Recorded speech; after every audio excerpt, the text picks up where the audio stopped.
ठीक है। Why do we need to study about types of economy? हमें economy के या अर्थव्यवस्था के प्रकार पढ़ने की ज़रूरत क्यों है? कोई बताए? अगर हम बात करें इस एग्जामिनेशन में टाइप्स ऑफ इकोनॉमी पढ़ने से हमें बेनिफिट क्या होगा? Not for growth, it is for you. आप क्या चाहते हो? आपको क्यों पढ़ना चाहिए टाइप्स ऑफ इकोनॉमी? किसी भी इंसान को अर्थव्यवस्था के प्रकार क्यों पढ़ने चाहिए? क्योंकि हम डिफ्रेंशिएट कर पाएँ एक दूसरे के साथ में, डिफ्रेंशिएट कर पाएँ कि इकोनॉमीज़ के नेचर या फिर इकोनॉमीज़ के जो हमारे ट्रेंड है वो कैसा हो सकता है ना? कौन से किसकी दशा है, कौन से इकॉनमी किस बिहाफ पे काम करती है। कोई सोशलिस्ट है ना, कोई कैपिटलिस्ट है। सोशलिस्ट है तो समाजवादी है, कैपिटलिस्ट है तो पूंजीवादी है। कुछ कुछ कंट्री में दोनों के गुण देखने को मिलते हैं, है ना। We can easily find out both qualities in a particular economy. जैसे हमारा इंडिया का इकोनॉमी जो है, भारत की इकोनॉमी, भारत की अर्थव्यवस्था कैसी है? मिश्रित है या मिक्स्ड है ना। तो हम लोग कैसे फाइंड आउट करते हैं कि इसके अंदर ये इकोनॉमी का है टाइप? हम लोग उसके बाज़ार पर, उसके मार्केट पर या फिर डिमांड की गई वस्तुओं पर, जैसे हम लोग डिमांड करते हैं, मांग करते हैं वस्तुओं की, गुड्स की, प्रोडक्ट की, सर्विसेज एक्सेट्रा की, उसके डिमांड पर डिपेंड करता है। और उसके डिमांड के साथ साथ बहुत सारी मार्केट जो होती है, बाज़ार जो होती है, ये भी आपको उस कंडीशंस को दिखा सकती है कि हमारे देश में या किसी भी देश में किस प्रकार की इकोनॉमी या फिर किस प्रकार की अर्थव्यवस्था है। इसी के बिहाफ पर हम लोग जो देखने वाले हैं आज की क्लास में कि हमारे टाइप्स ऑफ इकोनॉमी क्या होते हैं, इसके ऊपर कितने बड़े बड़े थिंकर्स ने क्या विचार दे रखा है ना। और हमारी इकोनॉमी कैसे बनी मिक्स्ड, कैसे बनी हमारी इकोनॉमी मिक्स्ड, हमारी अर्थव्यवस्था मिक्स्ड होने के कई रीजंस हैं। अगर किसी देश में केवल सोशलिस्ट कल्चर होता है या सोशलिस्ट इकोनॉमी होती है तो वहाँ पर ज़्यादातर जन कल्याण या फिर समाज के कल्याण के बारे में बात करते हैं। कौन सी इकोनॉमी में करते हैं? सोशलिस्ट, मतलब समाजवादी अर्थव्यवस्था में हम लोग जन कल्याण की भावना रखते हैं। इवन सरकारें भी हमारी बहुत एक्टिव होती हैं लोगों के हितों में काम करने के लिए, right. But in the capitalist economy बहुत सारी चीज़ें देखने को मिलता है कि जिसमें कंपनीज या बहुत सारी ऑर्गेनाइजेशंस प्रॉफिट मेकिंग का काम करती हैं, मतलब लाभ लेने का काम करती हैं। जिसमें इकोनॉमी क्या होती है, डिपेंड करती है किसके ऊपर? हमेशा किसके ऊपर डिपेंड कर देगा? प्रोड्यूसर के ऊपर। प्रोड्यूसर क्या प्रोवाइड करना चाहता है। इसमें सबसे बड़ी खासियत यह है कि कैपिटलिस्ट इकोनॉमी में, पूंजीवादी में, क्योंकि ये तय करता है कि लोगों की परचेजिंग पावर कैपेसिटी कितनी है। परचेजिंग पावर कैपेसिटी का मतलब होता है लोगों के पास खरीदने की क्षमता कितनी है। अगर कैपिटलिस्ट इकोनॉमी की देखेंगे, फिर से रिपीट कर रहा हूँ, पूंजीवादी अर्थव्यवस्था में हम लोग देखते हैं कि लोगों के पास खरीदने की क्षमता कितनी है, इसको बोलते हैं परचेजिंग पावर कैपेसिटी। क्या बोलते हैं? Purchasing power capacity. इसी से एक मिलता जुलता टॉपिक है परचेजिंग पावर पैरिटी, इस पर हम लोग आगे डिस्कस करेंगे। पीपीपी बोलते हैं उसको, है ना। जैसे हमारा पीपीपी ये होता है परचेजिंग पावर पैरिटी, वैसे एक और है ना, उसको क्या बोलते हैं हम लोग? Public private partnership. वो अलग टॉपिक है। हम लोग बात कर रहे हैं किसकी? परचेजिंग पावर कैपेसिटी की। किसकी? लोगों की क्रय करने की क्षमता। लोगों की क्रय करने की क्षमता होगी जिसमें, तो वो मार्केट डिपेंड क्या करेगा? वो मार्केट किस पर डिपेंड करेगा? कैपिटलिस्ट इकोनॉमी में, जहाँ पर लोग तय करेंगे, जहाँ पे लोग कुछ तय करेंगे, जिनके पास पैसा होगा, जिनके पास खरीदने के लिए क्षमता होगा। इसमें थोड़ा बी ऑन टाइम ना एटलीस्ट, ठीक। लोगों के पास खरीदने की क्षमता होगा, इसका क्या मतलब है? इसका ये मतलब है कि लोगों के पास पैसा होना चाहिए। इसका क्या मतलब? लोगों के पास क्षमता होना चाहिए। इसके बाद लोगों के पास पैसा होना चाहिए। People has to have the money first, है ना। Then they can buy the things, they can purchase the thing, right. तभी तो लोग खरीद बिक्री कर पाएंगे ना। अगर कैपिटलिस्ट इकोनॉमी में बात करें, अगर इसमें लोगों के पास पैसा नहीं होगा और चीज़ें नहीं खरीद पाएंगे, इससे हमारा प्रोडक्शन बढ़ेगा या घटेगा? प्रोडक्शन बढ़ेगा घटेगा, क्योंकि अगर लोगों के पास पैसा नहीं होगा तो क्या होगा? चीज़ों की डिमांड कम होगी कंपेयर टू अदर्स, तब लोगों के पास सामान खरीदने की क्षमता कम रहेगी, तो लोग कम खरीदेंगे तो प्रोडक्शन कम होगा। इससे समाज में असमानता या इनइक्वालिटी बढ़ेगी कि घटेगी? इसमें इनइक्वालिटी या असमानता बढ़ेगी, मतलब समानता कम होगी और असमानता बढ़ेगी। किस इकोनॉमी में? कैपिटलिस्ट या पूंजीवादी में। लेकिन हम देखें सिमिलरली समाजवादी में, सोशलिस्ट में क्या होता है कि इसमें गवर्नमेंट का रोल बहुत होता है, सरकार का रोल बहुत होता है। ऐसा नहीं इस इकोनॉमी में, समाजवादी इकोनॉमी में प्राइवेट इंस्टीट्यूशन का रोल नहीं है, बहुत हद तक है, लेकिन इस पे जो क्या कमांड होता है, जिसपे बोले अथॉरिटी होती है, वो किसके हाथ में होती है? हमेशा गवर्नमेंट के हाथ में होती है। और गवर्नमेंट हमेशा किसी भी देश के क्या चाहेगी? अपने लोगों के बारे में सोचना, जो कि हमारे सिटीजन्स हो सकते हैं, हमारे नागरिक हो सकते हैं। वो उनके लिए क्या करेंगे? चीज़ों की जो वैल्यू है, चीज़ों की जो वैल्यू है, कॉस्ट है, उसको समाज के अनुसार ही रखेंगे कि लोगों के पास कितने खरीदने की क्षमता है, राइट। इसको दो श्रेणियों में बांटते भी हम। जैसे हम देखें कि लोगों के खरीदने की क्षमता के अनुसार हम प्रोडक्शन करें, लोगों के खरीदने की क्षमता के अनुसार हम उत्पादों का निर्माण करें, है ना, तब क्या होगा? तब ये होगा कि लोग, सारे लोग खरीद पाएंगे उस चीज़ को, सारे लोग परचेज कर पाएंगे, एक्सेट्रा एक्सेट्रा। इवन इसमें हमारी इक्वलिटी बढ़ेगी कि घटेगी? इक्वलिटी की बात करो, समानता की, समानता बढ़ेगी और असमानता घटेगी। तो देखा जाए तो जो एक आइडियल स्टेट होना चाहिए किसी भी इकोनॉमी की, वो तो सोशलिस्ट होना चाहिए। क्या होना चाहिए? सोशलिस्ट। लेकिन प्रॉफिटेबल मेकिंग की बात करें तो कैपिटलिस्ट कंट्रीज बहुत सारी देखने को मिलती है। वो क्या करती है? प्रॉफिट के लिए जाएगी, जिसमें वो उत्पादों का वही निर्माण करेंगे, जिनके पास पैसा है वो चीज़ को खरीद पाएंगे। जैसे हम एग्जाम्पल लेते हैं, इवन मान लीजिए इंडिया के अंदर, इंडिया का एग्जाम्पल लेते हैं। इंडिया के इसलिए क्योंकि आप लोग इसको कनेक्ट कर पाओगे, राइट। देखो, जैसे हम किसी बुक्स को लेना चाहें, बुक्स या कॉपीज़ को मान लेते हैं, बच्चे कनेक्ट कर पाएंगे। कॉपीज़ में हम लोग चाहें तो यूनिवर्सिटी चौराहे पे आपको क्या मिल सकता है? किलो के भाव में भी मिलता है कॉपीज़। और कुछ जगह पे क्या मिलता है कि आपका जो क्लासमेट्स के आती है नोट्स, है ना। तो होता है कि अगर हमारी समाजवादी अर्थव्यवस्था होती तो क्या होता, हम लोग ज़्यादा से ज़्यादा क्लास नोट्स को भी, हम लोग क्लासमेट्स के नोट्स को भी कम रेट में बेचते हैं या खरीद पाते हैं, राइट। लेकिन जो मार्केट में अगर हम लोग सोशलिस्ट की बात करें तब, लेकिन अगर यही कैपिटलिस्ट होता, पूंजीवादी होता, तब हम उसको जो रद्दी के भाव में खरीद रहे हैं उसका भी रेट हाई होता, और इवन क्लासमेट्स का तो हाई रेट, हाई, राइट। लेकिन हमारे देश में क्या देखने को मिलता है आज की डेट में? मिक्स्ड। हमारे यहाँ सारी चीज़ें काफ़ी हद तक सस्ते भी हैं, काफ़ी हद तक बहुत महंगे भी हैं। बहुत महंगे किसके लिए हैं? हमारे लिए, नॉर्मल लोगों के लिए, जिनके पास पैसे नहीं है, और उनके लिए कुछ महंगा नहीं, जिनके पास बहुत सारे पैसे हैं, है ना। देखा जाए तो यही बात है, राइट। अब एक चीज़ बताओ, अगर मार्केट में हायर एजुकेशन की बात करें, हायर एजुकेशन मतलब हम लोग जो पढ़ते हैं, अगर हमारे इंडिया में बहुत सारी ऐसे स्कूल, कॉलेजेस, इंस्टीट्यूशन हैं जिनकी पढ़ाई बहुत महंगी है ना, तो क्या उसमें नॉर्मल बच्चे जा सकते हैं जिनके पास पर कैपिटा इनकम, जिनकी फादर्स के पास, पेरेंट्स के पास पर कैपिटा इनकम कम है? आराम से बच्चा, गेट खोलो। अभी ठीक हो? हाँ, ठीक है। तीन तरह की इकोनॉमी हमने देखा, पूंजीवादी और समाजवादी, तीसरा होता है मिश्रित। देखो, हमारे देश में मिश्रित अर्थव्यवस्था क्यों है, पहले हमें ये जानना पड़ेगा। कब से स्टार्ट हुआ हमारे यहाँ मिश्रित अर्थव्यवस्था, एक्सेट्रा एक्सेट्रा जानने की जरूरत है।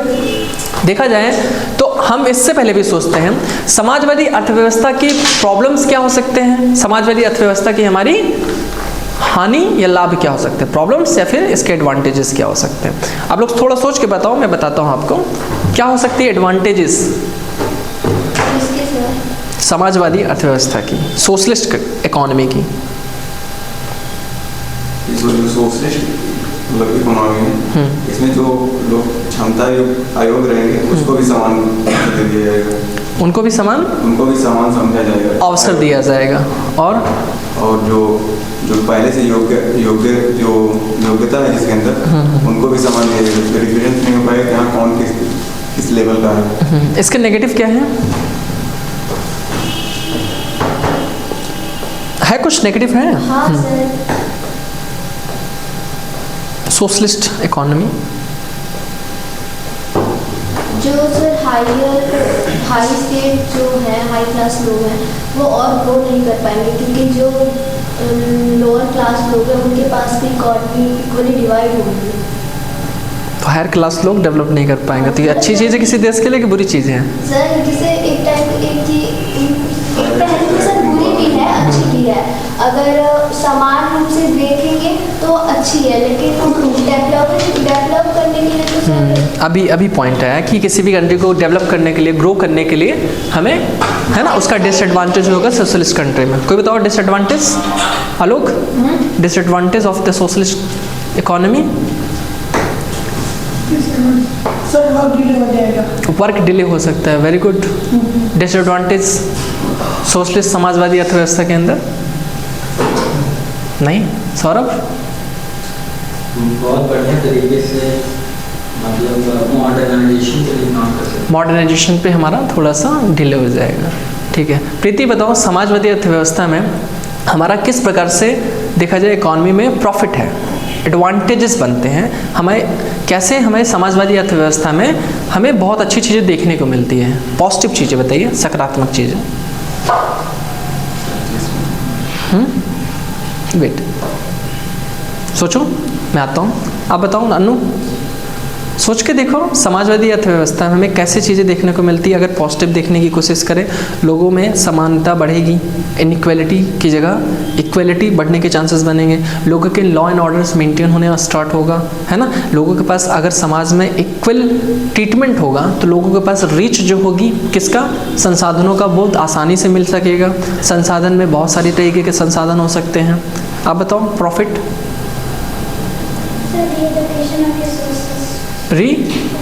Reallocation of this resources, profit हो गया। इसी को अपोजिट कर देता हूँ, डिसएडवांटेज। हाँ, resources will be not in the good use, है ना, अच्छे से यूज नहीं होगा। Very good Shweta, profit of sale और परचेज की इंक्रीज होगा, प्रोडक्शन बढ़ेंगे, प्रोडक्शन बढ़ेगा, ठीक है। आप बताओ श्वेता, सोशलिस्ट, पब्लिक के वेलफेयर में हमारी गवर्नमेंट बढ़ेगी, पॉवर्टी जो है वो मतलब उसका जो लेवल होगा वो मतलब लोग पॉवर्टी से ज़्यादा पॉवर्टी लाइन में आ जाएंगे, पॉवर्टीज वगैरह कम होने के चांसेस बनेंगे। इसके डिसएडवांटेज क्या है? सेल्फ डिपेंडेंसी, सेल्फ रिलायंट है वो डिक्रीज होगा। किस पर सेल्फ रिलायंट? हमारे पास प्रॉफिट नहीं रहेगा तो फिर हमें दूसरी कंट्रीज से चीज़ें मतलब इम्पोर्ट वगैरह करने में दिक्कत होगी, डेवलपमेंट नहीं होगा, हमारे पास पैसे की कमी होगी, हमारे पास बहुत सारी इकॉनमी में गवर्नमेंट का इंटरफेरेंस ज़्यादा रहता है, तो बाकी विदेशी कंपनी बोले, वेरी गुड, इससे हम कनेक्ट कर सकते हैं क्लोज्ड इकॉनमी। बहुत सारे सोशलिस्ट कंट्री जो होते हैं क्लोज्ड इकॉनमी पे काम करते हैं, बंद अर्थव्यवस्था पे काम करते हैं। Anu, why are you so like mute, बोल क्या नहीं रही हो, बोलो। कैसे है हमारी कंट्री छोड़े, सोशलिस्ट कंट्री जो होती है, समाजवादी अर्थव्यवस्था जो होती है, जिसके अंदर समाज के अंदर हमारे सरकार का बहुत रोल होता है। इसमें हमारे जो निम्न तबके के लोग हैं इनको बहुत बेनिफिट मिलता है ना। इसका कुछ प्रॉफिट बेनिफिट आपके हिसाब से कुछ समझ में आ रहा है? अभी वो पॉज में चाहे प्रीति, आप तो पढ़ी हो? हाँ, नहीं पढ़ा है अभी, ठीक है। आप बताओ राशिद जी, कादरी, ठीक है। अभी हम लोग आते हैं बोर्ड पे, so that we can collect more datas here, so then हम लोग थोड़ा सा डिस्कस भी कर पाएंगे, लिख भी पाएंगे इस पर, राइट। हम देखें इंडिया के कॉन्टेक्स्ट में या फिर पूरे वर्ल्ड के कॉन्टेक्स्ट में, इंडिया के कॉन्टेक्स्ट में देखते हैं कि हमारे पास मिक्स्ड इकॉनमी है, मिश्रित इकॉनमी, इस पे एडवांटेजेस डिसएडवांटेजेस समझने वाले हैं। इवन हमारे पास इकॉनमीज की टाइप्स जो है अर्थव्यवस्था के प्रकार वो कितने तरीके के हैं? 3 तरीके के होते हैं। पहला होता है आपका कैपिटलिस्ट, जिसे पूंजीवादी या मार्केट ड्रिवन बोल सकते हैं, कैपिटलिस्ट, पूंजीवादी या मार्केट ड्रिवन या बाजार आधारित बोल सकते हैं, है ना। दूसरा हमारा क्या है? सोशलिस्ट, जो कि समाजवादी है। समाजवादी में क्या है हमारा? गवर्नमेंट या सरकार का रोल कितना होता है? मैक्सिमम होता है, 95% टू 100% तक। परसेंटेज में इसलिए लिख रहा हूँ so that you can easily understand this, है ना, आसानी से हम लोग समझ पाए, ठीक है। कैपिटलिस्ट कंट्री में क्या होता है? गवर्नमेंट का रोल बहुत हद तक नहीं होता है, देखा जाए 0% या फिर 0 to 5% या 10% तक होता है, राइट। इसमें इंटरफेरेंस होगा आपका गवर्नमेंट का सोशलिज्म में, सोशलिस्ट कंट्री इकोनॉमी में होना चाहिए, होना भी चाहिए और होता भी है। इसमें लोगों के बीच में देखा जाए अगर कैपिटलिस्ट में, इसमें लोगों के बीच में समानता बढ़ेगी या घटेगी? कैपिटलिस्ट में इनइक्वालिटी बढ़ेगी कि घटेगी? बढ़ेगी। और इक्वालिटी घटेगी। तो हम लोग बोल सकते हैं समानता जो हमारा है वो क्या होगा? बढ़ेगी घटेगी? समानता बढ़ेगी घटेगी? असमानता बढ़ेगी। तो इसको बोल सकते हैं समानता घटेगी और असमानता बढ़ेगी। सिंपल था। इसमें क्या है आपका? इसमें समानता बढ़ेगी घटेगी? इसमें अपोजिट हो जाएगा, समानता बढ़ेगी और असमानता क्यों घटेगा? क्योंकि इसमें सरकार हमेशा वेलफेयर के लिए काम करेगा, ठीक है। इसमें वेलफेयर है, इसमें वेलफेयर है और वेलफेयर मतलब कल्याणकारी नीतियों पे काम होगा इसमें, है ना, लोगों का कल्याण के लिए बात होगी। इसमें वेलफेयर की बात होगी, वेलफेयर की बात होगी, होता तो नहीं है, लेकिन कुछ हद तक आज की जो अर्थव्यवस्था है किसी भी कंट्री की, उसमें वेलफेयर सरकार का रोल ये होता है। अगर कोई निजी कंपनियां भी हैं, वो भी हमारे समाज के बारे में सोचेंगे। इसी वजह से हमारे यहाँ पर सेस लगता है। क्या लगता है? सेस, जिसमें क्या होता है, कॉर्पोरेट सेक्टर का सोशल रिस्पॉन्सिबिलिटी बनती है, उसके लिए अलग टैक्सेस लगने के काम होते हैं, राइट। तो हम लोग कहते हैं अगर आप लोग इतना इंडस्ट्री डेवलप करेंगे, इतना आपको समाज के लिए छोड़ना पड़ेगा, इतना आपको समाज में करना पड़ेगा। इवन वो मिक्स्ड इकोनॉमी में ज़्यादा है, राइट। अगर कंप्लीट कैपिटलिस्ट की बात करें, जहाँ पे हमेशा प्रॉफिट मेकिंग का काम होता है, जैसे यूएसए का एग्जांपल ले सकते हैं, है ना। ट्रांसपेरेंसी किस में बढ़ेगी? आते हैं इस पे। कैपिटलिस्ट में ट्रांसपेरेंसी बढ़ेगी घटेगी? ट्रांसपेरेंसी का मतलब क्या? पारदर्शिता। पारदर्शिता कैपिटलिस्ट में ज़्यादा रहेगा या गवर्नमेंट में ज़्यादा रहेगा?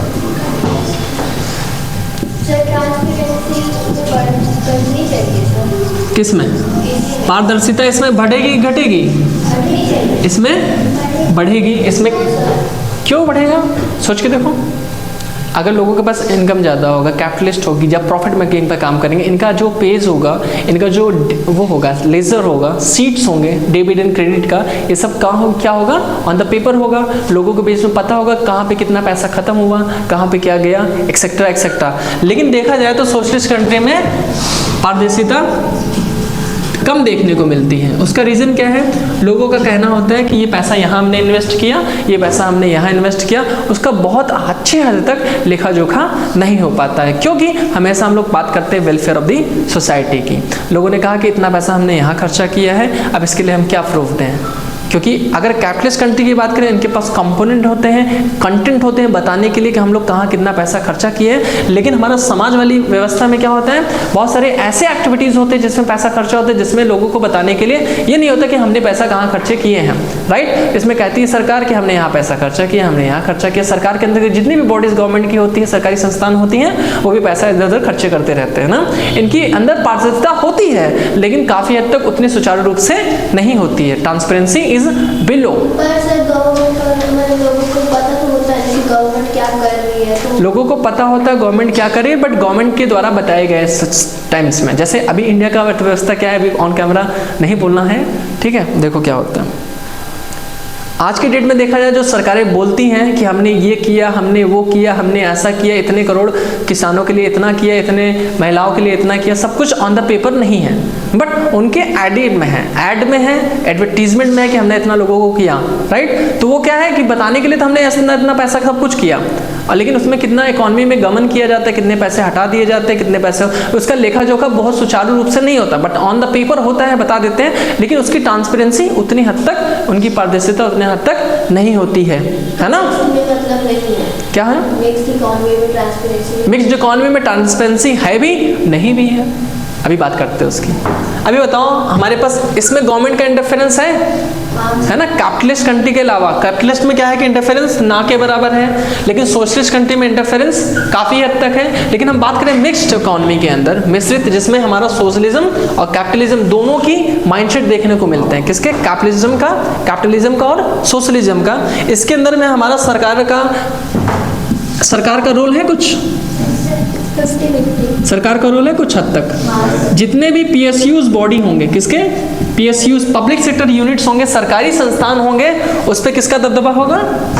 सरकार का। और जिनमें सरकारी संस्थान नहीं होंगे उस पर क्या होगा? निजी संस्थान, या फिर बोले प्राइवेट कंपनीज, PPT, या फिर बोले निजी संस्थान। हाँ बताते हैं बच्चे, बताते हैं। निजी संस्थान जो होंगे इस पे भी होगा। इट मीन इसमें जो सरकार का रोल होगा वो 50% तक होगा हद तक, और इसमें निजी कंपनियों कितना होगा? लगभग 50%। लेकिन एक चीज़ होता है इसमें कि सरकार के अंदर ये रहता है कि ये निजी कंपनियों के ऊपर भी थोड़ा सा रोक लगा सकते हैं। कुछ हद तक इनके लॉ एंड ऑर्डर्स मेंटेन करने का काम करते हैं कि अगर आप कोई भी प्रोडक्ट का निर्माण करते हो हमारे देश के अंदर, तो आपको, जैसे मान ली बाहरी कंपनी है या फिर प्राइवेट कंपनी अपने देश की भी हो सकती है जो कि प्रॉफिट मेकिंग पे काम करती है, क्योंकि कैपिटलिस्ट कंट्री के, कैपिटलिस्ट माइंडसेट की इकोनॉमी क्या करती है? पूंजीवादी आधारित या बाजार आधारित क्या करती है? हमेशा प्रॉफिट की बात करती है। किसकी बात करती है? प्रॉफिट की बात करती है, सोशलिस्ट समाजवादी की बात करती है ना, तो इसमें ये लोग प्रॉफिट ढूंढने की कोशिश करेंगे प्राइवेट वाले, तो इनमें सरकार थोड़ा सा लगाम लगाने की कोशिश करेंगे कि आप इतना पैसा नहीं ले सकते हैं, आपकी मैक्सिमम रिटेल प्राइस, इसीलिए सरकार क्या करती है, MRP जो हम लोग सुनते हैं ना, मैक्सिमम रिटेल प्राइस का मतलब क्या होता है, अधिकतम खुदरा मूल्य, इसका एक रेट होता है कि इससे ज्यादा की बिक्री आप, इससे ज्यादा की सेल में हम लोग नहीं कर सकते, MRP होती ना, हर जगह देखते होंगे आप लोग, एक्सेट्रा एक्सेट्रा। PSUs में क्या होता है, बहुत सारी संस्थान हमारे कल्याण के लिए भी काम करती हैं, राइट। सरकारी संस्थान जो होंगी हमेशा एक्टिव होंगी लोगों के कल्याण के लिए, और ये कंपनीज जो होंगी वो क्या होंगी, लोगों के कल्याण के बारे में ना सोचकर क्या करेंगी, हमेशा प्रॉफिट मेकिंग पे काम करेंगी, राइट। लेकिन इसमें मिक्स्ड इकोनॉमी में बेनिफिट ये है कि इसमें कैपिटलिस्ट माइंडसेट होने के बावजूद जो है सरकारों के पास क्या होती है, थोड़ी सी पकड़ होती है, जिससे जन कल्याण पे हम लोग काम कर सकते हैं। कैसा, जन कल्याण पे काम कर सकते हैं। देखो अब ये बताओ, इसी पॉइंट पे आते हैं, ये कैपिटलिस्ट कंट्री में प्रोडक्शन का बढ़ना होगा या नहीं होगा, प्रोडक्शन मतलब उत्पादन, इस पे उत्पादन बढ़ेगा घटेगा, इसमें उत्पादन बढ़ेगा, क्यों बढ़ेगा कि घटेगा, क्योंकि प्रॉफिट पे काम कर रहा है, क्योंकि प्रॉफिट पे काम कर रहे हैं। बट ये थोड़ा सा कॉन्सेप्ट यहाँ गड़बड़ इसलिए हो जाएगा, देखो अगर प्रोडक्शन बढ़ेगा कि घटेगा, हाँ देखो क्या होगा कि कैपिटलिस्ट कंट्री में लोगों के पास खरीदने की क्षमता, इसमें बोले अगर माइंडसेट देखें तो मार्केट कैसी होती है इसकी, आते इस पे आते हैं, मार्केट क्या होती है, मार्केट डिपेंड करती है परचेजिंग पावर पर, किस पे करती है, परचेजिंग पावर पर। परचेजिंग पावर क्या होती है, खरीदने की क्षमता, क्या होती है, खरीदने की क्षमता। अगर जिनके पास पैसा नहीं है वो प्रोडक्ट को खरीद पाएंगे, नहीं खरीद पाएंगे, तो प्रोडक्शन किसके हाथ में जाएगा, जिनके पास पैसा होगा। तो प्रोडक्शन जिनके पास होगा, जिनके पास पैसा होगा, उनके पास तो उनकी संख्या तो बहुत कम है, तो लोगों के पास उत्पादन करने की संख्या घटेगी, राइट। लेकिन इसमें एक चीज और है, जो प्रोडक्शन जिस चीज का होना चाहिए उस चीज का नहीं होगा, लेकिन उस चीज का होगा जिसके पास पैसा वो खरीदना चाहेगा। मान लो इसमें एग्जांपल बताता हूँ, देखो हो सकता है इस कंपनी में क्या होगा, कैपिटलिस्ट माइंडसेट में कि कार का निर्माण बहुत ज्यादा होगा, किसका होगा, कार का निर्माण बहुत ज्यादा होगा, लेकिन साइकिल का निर्माण नहीं होगा, आपका बाइसिकल का निर्माण नहीं होगा, क्योंकि कम लोग नहीं खरीदना चाहते हैं, और लोग प्रॉफिट क्या करेंगे, हमेशा कंपनीज क्या चाहेंगे, प्रॉफिट बनाना, तो कहेंगे चलो बड़ी गाड़ियां बेचते जिसमें ज्यादा प्रॉफिट हो।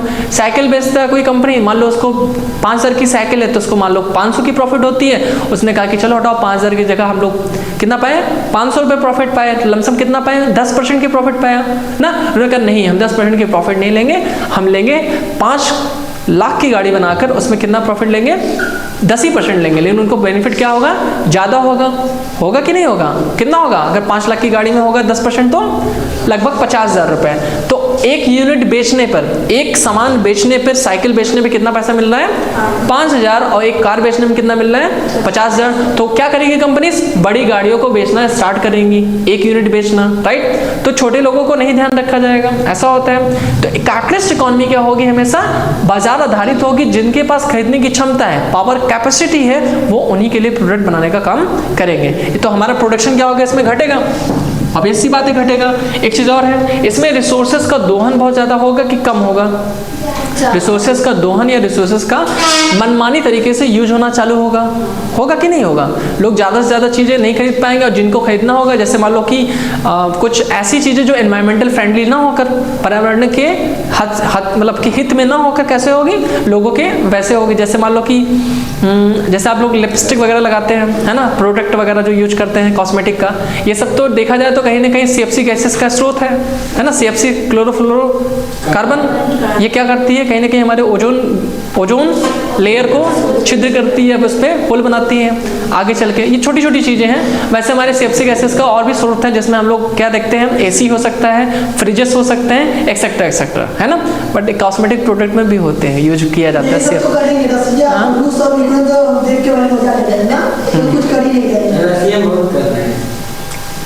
कुछ नहीं, देखो प्रोडक्शन इसमें घटेगा, लेकिन ये अगर हम बात करें सोशलिस्ट कंट्री में, समाजवादी अर्थव्यवस्था में, इसमें क्या होगा, प्रोडक्ट बढ़ेगा कि घटेगा, प्रोडक्शन बढ़ेगा, इसमें प्रोडक्शन बढ़ेगा। अगर प्रोडक्शन बढ़ेगा तो इसका मतलब क्या है कि हमने कहा इसमें बात हो रही है मार्केट ड्रिवन परचेजिंग पावर पर, इसमें कैसा होगा, इसमें क्या होगा, मैक्स टू मैक्स लोगों के कल्याण के बारे में बात होगा, मैक्स टू मैक्स लोगों के पास खरीदने की क्षमता होनी चाहिए, एक्सेट्रा एक्सेट्रा। तो लोगों के पास क्या होगा, जो उत्पादन होगा कैसा होगा, कैसा होगा, छोटी वस्तुओं से लेकर बड़ी वस्तुओं तक का उत्पादन होगा। इसमें क्या होगा, प्रोडक्शन बढ़ेगा, हमारा प्रोडक्शन बढ़ेगा, लेकिन बंटवारा जो होगा रिसोर्सेज का या फिर लोगों का यूज का वो क्या होगा, इक्वल होगा, लोगों के बीच में बराबर की चीजें बटेंगी, है ना, लोग सब कुछ खरीद पाएंगे, है ना। जैसे एसी होगा, जैसे कैपिटलिस्ट कंट्री में एसी मान लो 50,000 का है, तो सरकार कहेगी नहीं हमारे यहाँ पे एसी इतने की नहीं बिकेगी, हमारे यहाँ पे एसी मात्र 15,000 रुपये में बिकेगी, है ना। तो ये भी हो सकता, तब सारे लोग खरीदने के लिए जाएंगे।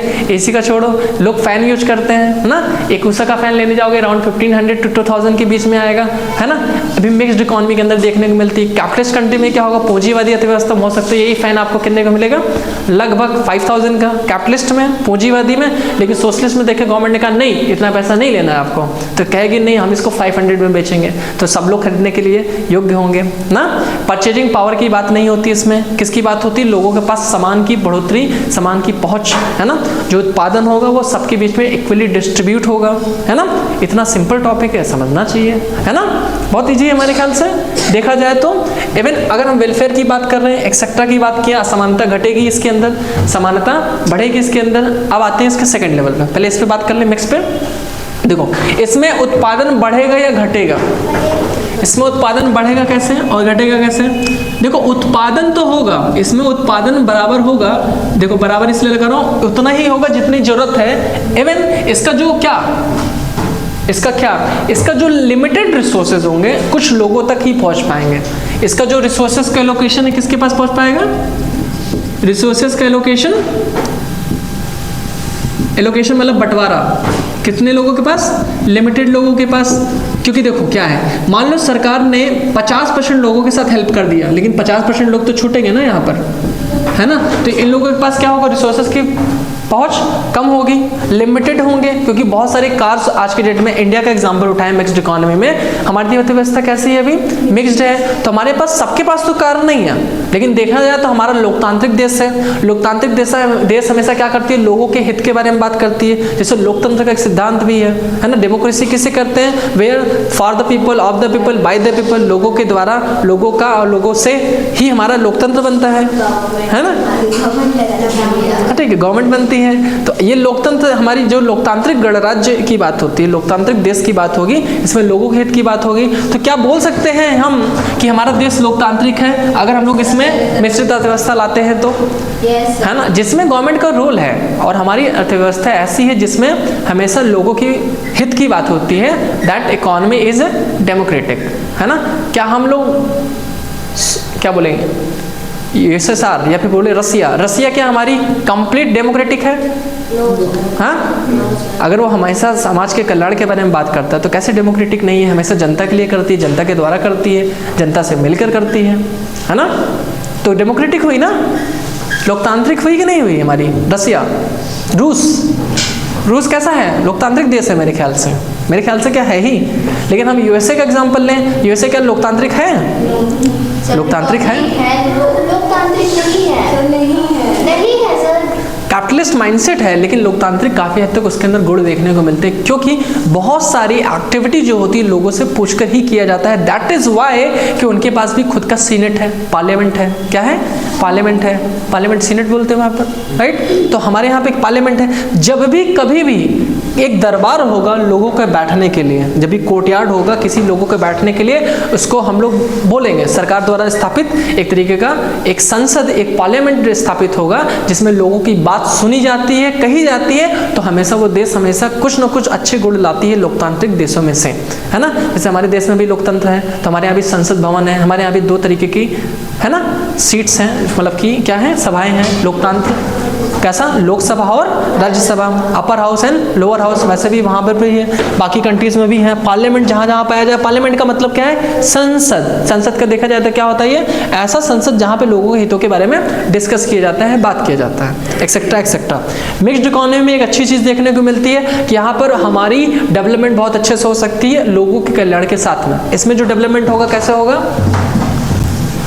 इसमें डेवलपमेंट होगा, डेवलपमेंट विकास होगा, इसमें विकास होगा तो कैसे होगा?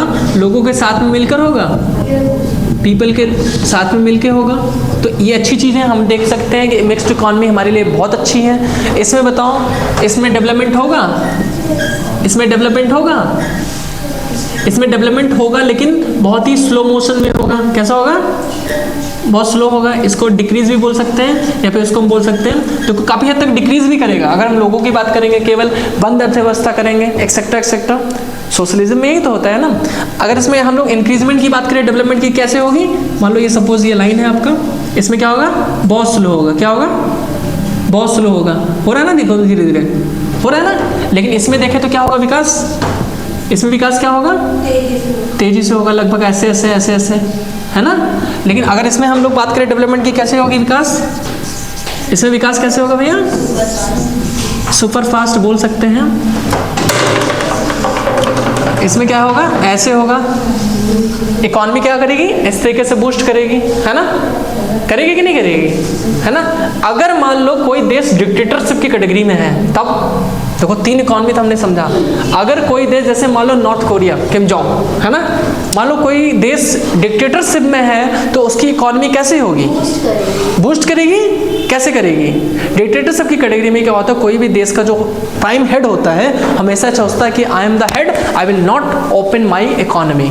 तो हमेशा उसकी अर्थव्यवस्था क्या होती है? क्लोज्ड होती है। माइंड इट दिस कि अगर कोई डिक्टेटरशिप होगा, अपनी डिक्टेटरशिप को खत्म नहीं करना चाहेगा और बाहर की कंपनीज को आने से मना करेगी, बाहर की कंपनी आने से मना करेगी और खुद कहेगी कि हमारे लोग ही बनाएंगे, I am the king, I will make product by our people. जैसे नॉर्थ कोरिया में होता है, राइट। लोगों के द्वारा ही प्रोडक्ट का निर्माण किया जाता है और लोगों के द्वारा ही खपा दिया जाता है। जो पैसा आया अंदर ही रह गया, कोई पैसा बाहर ना जा पाए, है ना। ऐसी इकॉनमी बूस्ट करेगी, डेवलप्ड करेगी या कैसी होगी? उनकी व्यवस्था जो होगी, अर्थव्यवस्था जो होगी, वो बैलेंस्ड रहेगी। उनको उतना ही जितनी चीज़ों की जरूरत पड़ेगी जिनको उनको जो सरकार चाहती है देना, जो डिक्टेटरशिप जो नेता होता है वो देना चाहता है, राइट। लेकिन उनकी इकॉनमी देखी जाए तो बहुत हद तक क्या होती है? बहुत हद तक क्या होती है? क्लोज होती है। और इवन उसकी जो डेवलपमेंट होती है, विकास जो होता है, काफ़ी हद तक बैलेंस रहता है, बहुत बूस्ट नहीं करती, मतलब ऐसे ही रुकी रहती है, राइट। ऐसे ही बराबर रहेगा, ना बढ़ेगी ना घटेगी, है ना। क्लोज्ड इकोनॉमी में होता है। अब आते हैं हम लोग अपने देश के ऊपर। देखो, हम आज़ाद हुए हैं 1947 में। कब हुए हैं हम लोग आज़ाद? 1947 में। अपनी इकोनॉमी से कनेक्ट करना बहुत ज़रूरी है, इसके बाद हम लोग इस पर लिखने का काम करेंगे, राइट। देखो 1947 में हम लोग क्या हुए? आज़ाद हुए हैं। We got independent 1947। उसके पहले की इकोनॉमी हमारी कैसे थी? सोशलिस्ट थी। कैसे कैसे थी? उस टाइम पे हम लोगों के जो भी पीपल्स थे वो उतने मतलब एजुकेट नहीं थे, तो गवर्नमेंट चाहती थी कि सबसे पहले मतलब वेलफेयर के ऊपर काम किया जाए। चलो हम लोग इकॉनमी को उठाते हैं, एक हिस्ट्री को टच करते हुए। हमारे पास पहली बार Vasco da Gama came to India in 1498। Vasco da Gama came to India. Columbus has tried, Columbus ने आने की कोशिश किया, बेचारा भूल गया रास्ता। वो पहुंच गया कहाँ पर? West Indies. देखा जाए तो वो पहुंच गया कहाँ पर? यूएसए। लेकिन यूएसए में जो पाया बहुत सारे द्वीपों को, उसका नाम बाद में रखा गया वेस्ट इंडीज़, राइट। अभी जो हम लोग देखते हैं, है ना, जो क्रिकेटर्स देखने को मिलते हैं, है ना, थोड़े से डार्क स्किन के, वो कहीं और के नहीं है, वो कहाँ के हैं? वेस्ट इंडीज़ के हैं। उसमें नाम भी पड़ा वेस्ट इंडीज़। क्या पड़ा? West Indies, etcetera etcetera. हम लोग आते हैं 1498 में। 1498 में हमारी इकॉनमी कैसी थी? क्लोज्ड थी। कैसी थी हमारी इकॉनमी? 1498 में कैसी थी? क्लोज थी। जो भी हम लोग पैदावार करते थे, जितने भी प्रोडक्ट का निर्माण करते थे, जितने भी खेतीबाड़ी करते थे, पैदावार करते थे, सब हमारे इंडिया में ही रहता था, राइट। जितने भी हमारे कार्डमम वगैरह की खेती होती थी, कहाँ पर? कहाँ पर? केरला वगैरह में बहुत बड़े लेवल पे पाई जाती है। इलायची जो होती है हमारी, मसाले का प्रोडक्ट का निर्माण कहाँ होता था पहले? ज़्यादातर साउदर्न इंडिया में बहुत बड़े लेवल पे देखने को मिलता था, राइट। तो हमारे पहली बार 1498 में Vasco da Gama came to India for the trade purpose. किस लिए आया था? व्यापार को बढ़ाने के लिए। किसके लिए आया था? व्यापार को बढ़ाने के लिए। हमारी इकॉनमी क्लोज थी, हमें प्रॉफिट उतना नहीं मिलता था जितना मिलना चाहिए था, तो हमको एक लालच दिया गया। किसके द्वारा? Vasco da gamma and team के द्वारा। Vasco da gamma and team कौन थे? पुर्तगाली थे वो लोग, है ना। पुर्तगाली आए तो उन्होंने कहा कि सर आपने प्रोडक्ट को आप जो सेल करते हैं, हम इसको बाहर जाके बेचेंगे, आपके प्रोडक्ट को हम लोग एक्सपोर्ट करेंगे और इसमें का जो प्रॉफिट होगा मैं आपको और देने की कोशिश करूंगा। कुछ बोलना चाह रही हो? नहीं, ठीक। 1498 में क्या हुआ? ये सारी एक्टिविटीज़ हुई। लमसम 150 से 200 साल तक ऐसी एक्टिविटी निरंतर जारी रही, जिससे बहुत सारे प्रोडक्ट बाहर जाके बिकने लगे। तो हमारा जो प्रॉफिट होता था क्लोज्ड इकोनॉमी में 1498 के पहले बहुत ही लिमिटेड होता था, राइट, कि लोगों के पास जो प्रॉफिट होता था वो कम होता था, जो पैदावार करता था उनके पास लिमिटेड होता था, राजा वगैरह की मनमानी भी चलती थी उसमें काफ़ी हद तक देखा जाए तो। क्लोज्ड इकोनॉमी में गवर्नमेंट कौन होता था पहले? राजा, द किंग के पास प्रॉफिट आने के काम होते थे, राइट। फिर उन्होंने क्या किया, जब हमारे पास एक ट्रेडर्स आ गए, जो हमारे पुर्तगालीज, फ्रेंच वगैरह जो थे वगैरह वगैरह आ गए, राइट, तो पहली बार हमारे देश में ब्रिटिशर कब आए? When Britisher came to India 1600 ईस्वी में। कब एग्जैक्ट टाइम? कब आए ब्रिटिशर्स? 1608 में, ठीक। औरंगजेब की डेथ कब हुई? 1707 में, राइट। देखो 1608 में हमारे पास पहली बार ब्रिटिशर्स आए, लेकिन ब्रिटिशर आए कहाँ थे? बंगाल में, एग्जैक्टली। अब वेस्ट बंगाल मत बोलना क्योंकि उसमें बंगाल ही था, राइट। बंगाल में पहली बार कौन आए? ब्रिटिशर्स आए, राइट। कई लोग बोलते हैं कि भारत की खोज 1498 में की गई, गलत बात है। 1498 में भारत की खोज नहीं, भारत की समुद्री मार्ग की खोज किया गया था, जो विदेशी लोग हमारे यहाँ पर आए, राइट। 1498 से लेकर 1498 से लेकर 1498 से लेकर लमसम 1605 से 1610 बोल सकते हैं ना, इसके आसपास हमारे पास ऐसे ऐसे कंट्रीज के ट्रेडर्स थे जो हमारे इंडिया में प्रोडक्ट को लेते थे और बाहर जाके बेच देते थे, लेकिन इसका अच्छा खासा बेनिफिट, प्रॉफिट जो है हमारे देश के किंग को मिलता था, देश के राजा को मिलता था। तो क्या होता था? प्रॉफिट हमारे देश में ही रहता था, इसमें हमारा कोई हानि नहीं था। क्या नहीं था? हमारा कोई हानि नहीं था। लेकिन हाँ, कुछ प्रोडक्ट हमारे आउट ऑफ कंट्री गए जहाँ पे लोगों ने सेल परचेज किया। इसमें हम लोग एक चीज़ देखने को मिलता है कि हमारे देश में पहली बार एक्सपोर्ट का कल्चर डेवलप होना स्टार्ट हुआ। क्या हुआ? एक्सपोर्ट का कल्चर, हमारे यहाँ पे निर्यात करने की कल्चर को डेवलपमेंट होना स्टार्ट हुआ। इससे क्या हुआ? हमारी इकोनॉमी उस समय कैसी थी? क्लोज थी। लेकिन फिर देखा जाए कुछ हद तक हमारी इकोनॉमी खुल गई। कुछ हद तक क्यों? कुछ हद तक इसलिए क्योंकि कुछ ही प्रोडक्ट पे, जैसे स्पाइसेस, टीज, मसाले, चाय, एक्सेट्रा एक्सेट्रा, है ना, ये सारे प्रोडक्ट बाहर निकलने लगे तो हमारी इकोनॉमी कुछ हद तक खुल गई। मतलब ओपन इकोनॉमी की खिड़की खुल गई, दरवाजा नहीं खुला। क्या खुल गया? खिड़की खुल गई, विंडो खुल गया। अब इसके बाद क्या हुआ? 1498 से 1605 तक, ये सर ये 1408 कब? सॉरी 1608 एग्जैक्ट डेट है, टाइम है, मतलब मेरे ख्याल से बंगाल में कौन आए? ब्रिटिशर्स आए, है ना। जब ब्रिटिशर आए तो ये भी आए प्रोडक्ट के लिए ही कि चलिए हम लोग जब बाकी देश कर रहे हैं यूरोपियन यूनियन के, है ना, ब्रिटिशर्स के साथ में जो फ्रेंच हुआ करते थे, बाकी कंट्रीज जैसे पुर्तगाली वगैरह होते थे ना, ये सारे लोग तो आयात निर्यात करते थे। तो देखो क्या हुआ कि 1498 के आसपास जब लोग प्रोडक्ट ले जाते थे, ये लोग यूरोपियन यूनियन में ही बेचने का काम करते थे। ब्रिटिशर भी होती थी, मतलब ब्रिटेन में भी जाता था प्रोडक्ट। तो ब्रिटेन में उनको लगता था प्रोडक्ट बहुत महंगा है यार, है ना, प्रोडक्ट बहुत महंगा, तो क्यों ना हम भारत से ही डायरेक्ट खरीद लें। तो जब पहली बार कंपनी आई, कौन सी company? British East India Company. कौन आया? ब्रिटिश ईस्ट इंडिया कंपनी, ऐसे मान लेते हैं, BIC बोलते हैं उसको, ब्रिटिश ईस्ट इंडिया कंपनी। जब पहली बार भारत में आई तो उन्होंने कहा कि चलो हम लोग प्रोडक्ट को लेते हैं जो हमारे देश में सस्ता मिलेगा। तो एक कंपनी आई ब्रिटिश ईस्ट इंडिया कंपनी, जो भारत में रुकी और कही कि हम लोग प्रोडक्ट का केवल खरीद बिक्री करेंगे, कुछ ऐसा करेंगे। एक्सेट्रा करते करते लमसम 15-20 साल तक ऐसा एक्टिविटी किया। इसके बाद कुछ समय बाद इनमें आ गया लोभ। क्या आ गया? लालच। क्या आ गया? लालच। तो उन्होंने लालच अपने लिए नहीं रखा, उन्होंने दिखाया नहीं कि मेरे अंदर लालच है। उन्होंने राजा से बात किया, उन्होंने किंग से बात किया कि हमें आप फ्री ट्रेड का मौका दीजिए, हमें आप मार्केटिंग करने दीजिए, इसमें आपको जो भी टैक्स होता है हम आपको और बड़े लेवल पे देंगे, बट जो भी एक्सपोर्ट आप बाकी देशों के साथ करते हैं, जो भी बाहर के देशों के साथ आयात करते हैं, निर्यात करते हैं, इसको आप कम कर दीजिए, बाकी प्रोडक्ट हमें देने का काम करिए। तो उन्होंने धीरे धीरे काम किया। पहले तो बंगाल में काम किया, फिर नॉर्थ एरिया में काम किया, नॉर्थ ईस्ट में काम किया, नदर्न इंडिया में काम किया, फिर लोग साउथ इंडिया तक पहुँच गए। कहाँ तक पहुँच गए? साउथ इंडिया तक पहुँच गए। आपका जो ये रीजन है, राजस्थान का एरिया है, महाराष्ट्र का एरिया, ये सारे रीजन में धीरे धीरे पहुँचे, only because of mindset of product के डिलीवरी के लिए, एक्सपोर्ट करने के लिए पहुंचे। फिर धीरे धीरे उन्होंने कहा इनकी लालच और बढ़ गई, है ना। तो वो बात का टेंशन है कि आप मॉडर्न हिस्ट्री में पढ़ोगे ना कि इन्होंने कैसे हमारे साम्राज्य को हड़प लिया, इन्होंने कैसे राजाओं को लूटा, इन्होंने कैसे लोगों को उल्लू बनाना स्टार्ट किया, एक्सेट्रा एक्सेट्रा, राइट। हमारी इकोनॉमी 1498 में ऐसी थी, कैसी? बंद अर्थव्यवस्था थी। और 1498 से लेकर 1608, क्या एग्जैक्ट डेट है? 1408 तक क्या हुआ? ब्रिटिश ईस्ट इंडिया कंपनी जब तक नहीं आई तब तक हमारे यहाँ पर जो दोहन होता था प्रोडक्ट का बैलेंस हुआ करता था।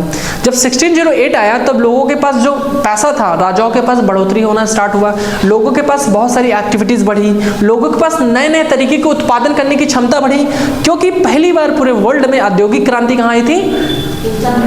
ब्रिटेन में। औद्योगिक क्रांति कहाँ आई थी?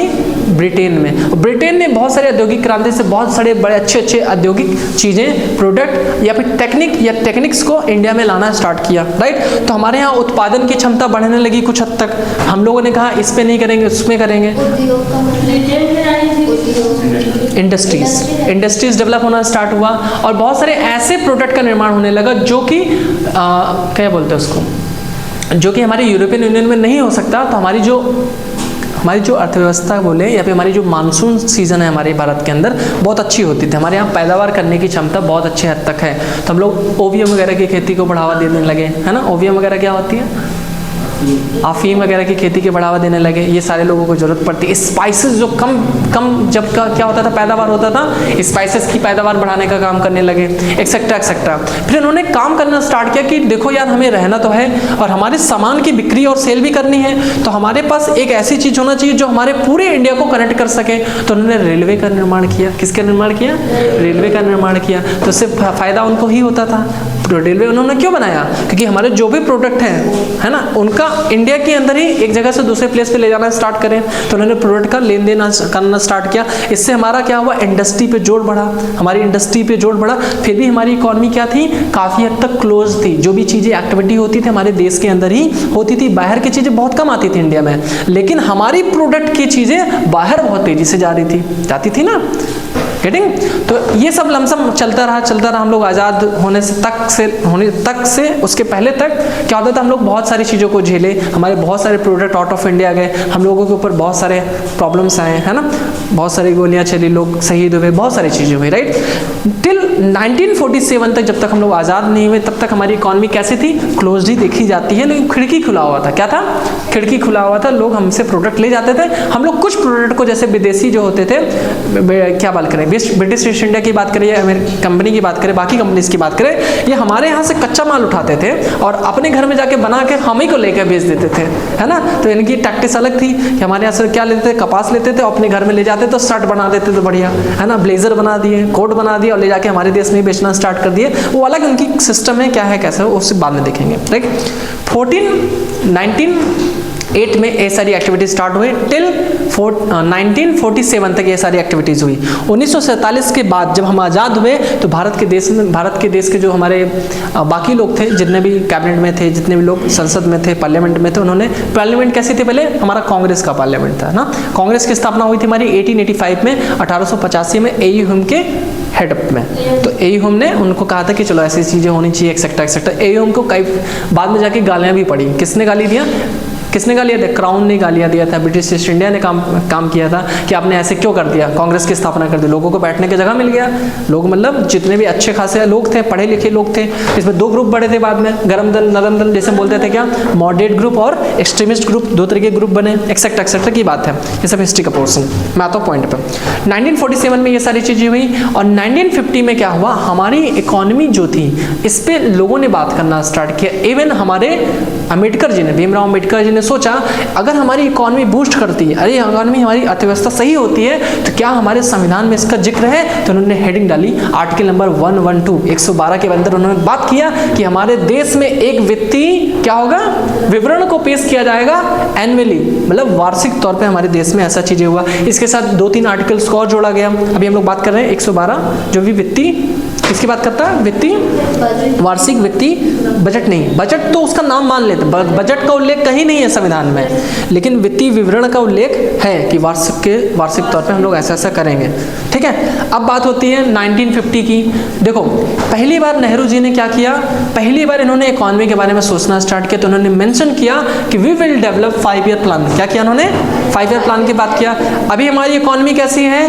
क्लोज्ड है, लेकिन खिड़की खुली हुई है। खिड़की खुली, मतलब कुछ आयात निर्यात जारी था। लेकिन 1950 तक हमारे पास इकॉनमी ऐसी थी कि क्लोज ही माना जाता है, राइट। 1950 से लेकर 1990 तक हमारी इकॉनमी काफ़ी हद तक क्लोज थी, खिड़की खुली थी, दरवाजा बंद था, है ना। तो खिड़की खुली का मतलब कुछ हद तक होते थे, बहुत ही रेयर केसेस में बहुत सारे इंपोर्ट एक्सपोर्ट होते थे, राइट। पहली बात प्रॉब्लम ये आ गई कि 1990 के आसपास हमारे पास फॉरेन एक्सचेंज या फॉरेन रिजर्व की कैपेसिटी क्या हुई, बहुत बिलो हो गई, बहुत घट गई। तो हमें ज़रूरत पड़ी क्या, एक बहुत बड़ी रिफॉर्म की। किसकी? बहुत बड़ी रिफॉर्म की, जिसमें हमारी इकॉनमी को ओपन करना ज़रूरी था, सो दैट हम लोग बाहर की इकॉनमी को अगर ओपन करेंगे तो बाहर की कंपनी हमारे यहाँ आएंगी, कुछ प्रॉफिट बनाएंगी, तो कुछ प्रॉफिट का कुछ हिस्सा हमें भी देना स्टार्ट करेगी, और हमारा जो खुद का प्रोडक्ट है वो आउट ऑफ इंडिया जाएगा, तो क्या होगा कि हमें भी कुछ प्रॉफिट मिलना स्टार्ट हुआ। तो पहली बार हमारे MMS मनमोहन सिंह जी ने, जो हमारे फाइनेंस मिनिस्टर थे, नरसिम्हा राव की सरकार थी, नरसिम्हा राव प्राइम मिनिस्टर थे, उन्होंने बात किया ऐसी ऐसी चीज़ें होना चाहिए, एक्सेट्रा एक्सेट्रा। उसमें बहुत अच्छा डिसीजन हुआ कि हमारे यहाँ पे पहली बार अच्छे तौर पर इकोनॉमिक रिफॉर्म देखा गया, क्योंकि दुनिया का सबसे बड़ा इकोनॉमिक रिफॉर्म हमारा 1991 का रिफॉर्म होता है। दुनिया का बोल रहा हूँ, भारत का नहीं बोल रहा, उसका रीज़न है, देखो 1991 में जब रिफॉर्म हुआ तो पूरे देश की अर्थव्यवस्था हमारे इंडिया पे झांकने लगी। क्यों? क्योंकि पूरे देश की अर्थव्यवस्था हमारे ऊपर क्यों झांकने लगी? क्योंकि हम लोग दुनिया में दूसरे नंबर के पहले सबसे बड़े पॉपुलेटेड एरिया थे, जनसंख्या में दूसरे नंबर पे थे। तो लोगों को लगा चाइना हमको एंट्री नहीं दे रहा है, लोगों को पूरी दुनिया की इकॉनमी क्या लगा, चाइना हमें एंट्री नहीं दे रहा है। चाइना आज भी देखा जाए तो काफी हद तक क्लोज्ड है, खिड़की खुला है, बाकी दरवाजा बंद है। किसकी? चाइना की आज भी खिड़की खुली है, दरवाजा बंद है, क्योंकि बाहरी देश का उतना इंटरफेरेंस नहीं है, बहुत सारे डिसीजन खुद लेता है। लेकिन उस समय चाइना का रोकथाम था। अब एक चीज और समझना, 1947 के आसपास, 1950 के आसपास भी इंडिया की वही कंडीशन थी जो चाइना की थी, चाइना और इंडिया के साथ में ही चलती थी। लेकिन 1950 to 1990 एक एरिया है हमारा, एक टाइम पीरियड है, देखो 1990, इसमें इंडिया कैसे काम कर रही है, चाइना कैसे काम कर रही है। दोनों के दोनों बराबर थे, यहाँ पर क्या थे, बराबर थे। 1950 में दोनों के दोनों बराबर थे। लेकिन चाइना ने काम क्या किया, उत्पादन की कैपेसिटी को बढ़ा दिया, प्रोडक्शन की कैपेबिलिटी को बढ़ा दिया, लोगों को ज़्यादा से ज़्यादा क्या किया इन्होंने, ज़्यादा से ज़्यादा प्रोडक्ट का निर्माण करने पर काम किया। इन्होंने कहा कि जितना ज़्यादा प्रोडक्ट बनाओगे उतना अच्छा है। इन्होंने एक काम किया, इन्होंने अपने आप को सेल्फ रिलायंट बना लिया समय के पहले ही। क्या बना लिया? समय के पहले ही आत्मनिर्भर बन गए कि हम अपने देश को बाहर से प्रोडक्ट नहीं खरीदेंगे, हम खुद पैदा करेंगे उसको, हम खुद बनाएंगे इससे। हाँ, हम बाद में इंपोर्ट एक्सपोर्ट करेंगे। इंपोर्ट तो कम ही करता है आज भी चाइना इंपोर्ट कम करता है, एक्सपोर्ट ज़्यादा करता है। एक्चुअल में देखा जाए वो इंपोर्ट करता है, बट कैसे बताता हूँ, छेड़ देता हूँ। अभी देखो, बाहर की कंपनी को उन्होंने ऐसे हायर कर रखा है, देखो प्रॉफिट बहुत कम लोगे, तब बताओ हमारे अंदर आना हो तो, हमारे देश में आना हो, क्योंकि हमारे यहाँ लोगों के पास परचेजिंग पावर कैपेसिटी बहुत अच्छा है, बहुत सारा पैसा है लोगों के पास, और लोगों के पास क्या, हमारे पास लोग भी ज़्यादा है। जो बाहर देश में तुम 10 पीस बेचोगे, हमारे यहाँ 100 पीस बेचोगे। आओ प्रॉफिट बनाना आओ। लेकिन एक चीज़ है, जो भी प्रोडक्ट बनाओगे मेड इन चाइना लिखोगे। क्या लिखोगे? Made in China. क्योंकि मेड इन चाइना लिखोगे तो हमारा जो देश का विकसित होने की बात होगी, जो डेवलपमेंट की बात होगी, लोगों के बीच में मैसेज आएगा कि जो प्रोडक्ट बनता है हमारे चाइना में ही बनता है। तो इस तरीके की वो चीज़ें हुई वहाँ पर। देखो, उत्पादन की क्राइटेरिया भारत में बहुत कम था। हम लोगों ने काम तो किया, लेकिन हमने काम किया ओनली एंड ओनली फर्स्ट या प्राइमरी सेक्टर के ऊपर, which is related to raw material including agriculture, including किसके साथ साथ, कृषि के साथ साथ, और एग्रीकल्चर और फिशरी, मत्स्य पालन और पशुपालन, कैटल फार्मिंग, और ऐसे बहुत सारी चीज़ें जो हमारे माइनिंग वगैरह की बात करें, जो हमारे प्राइमरी सेक्टर से रिलेटेड होते थे।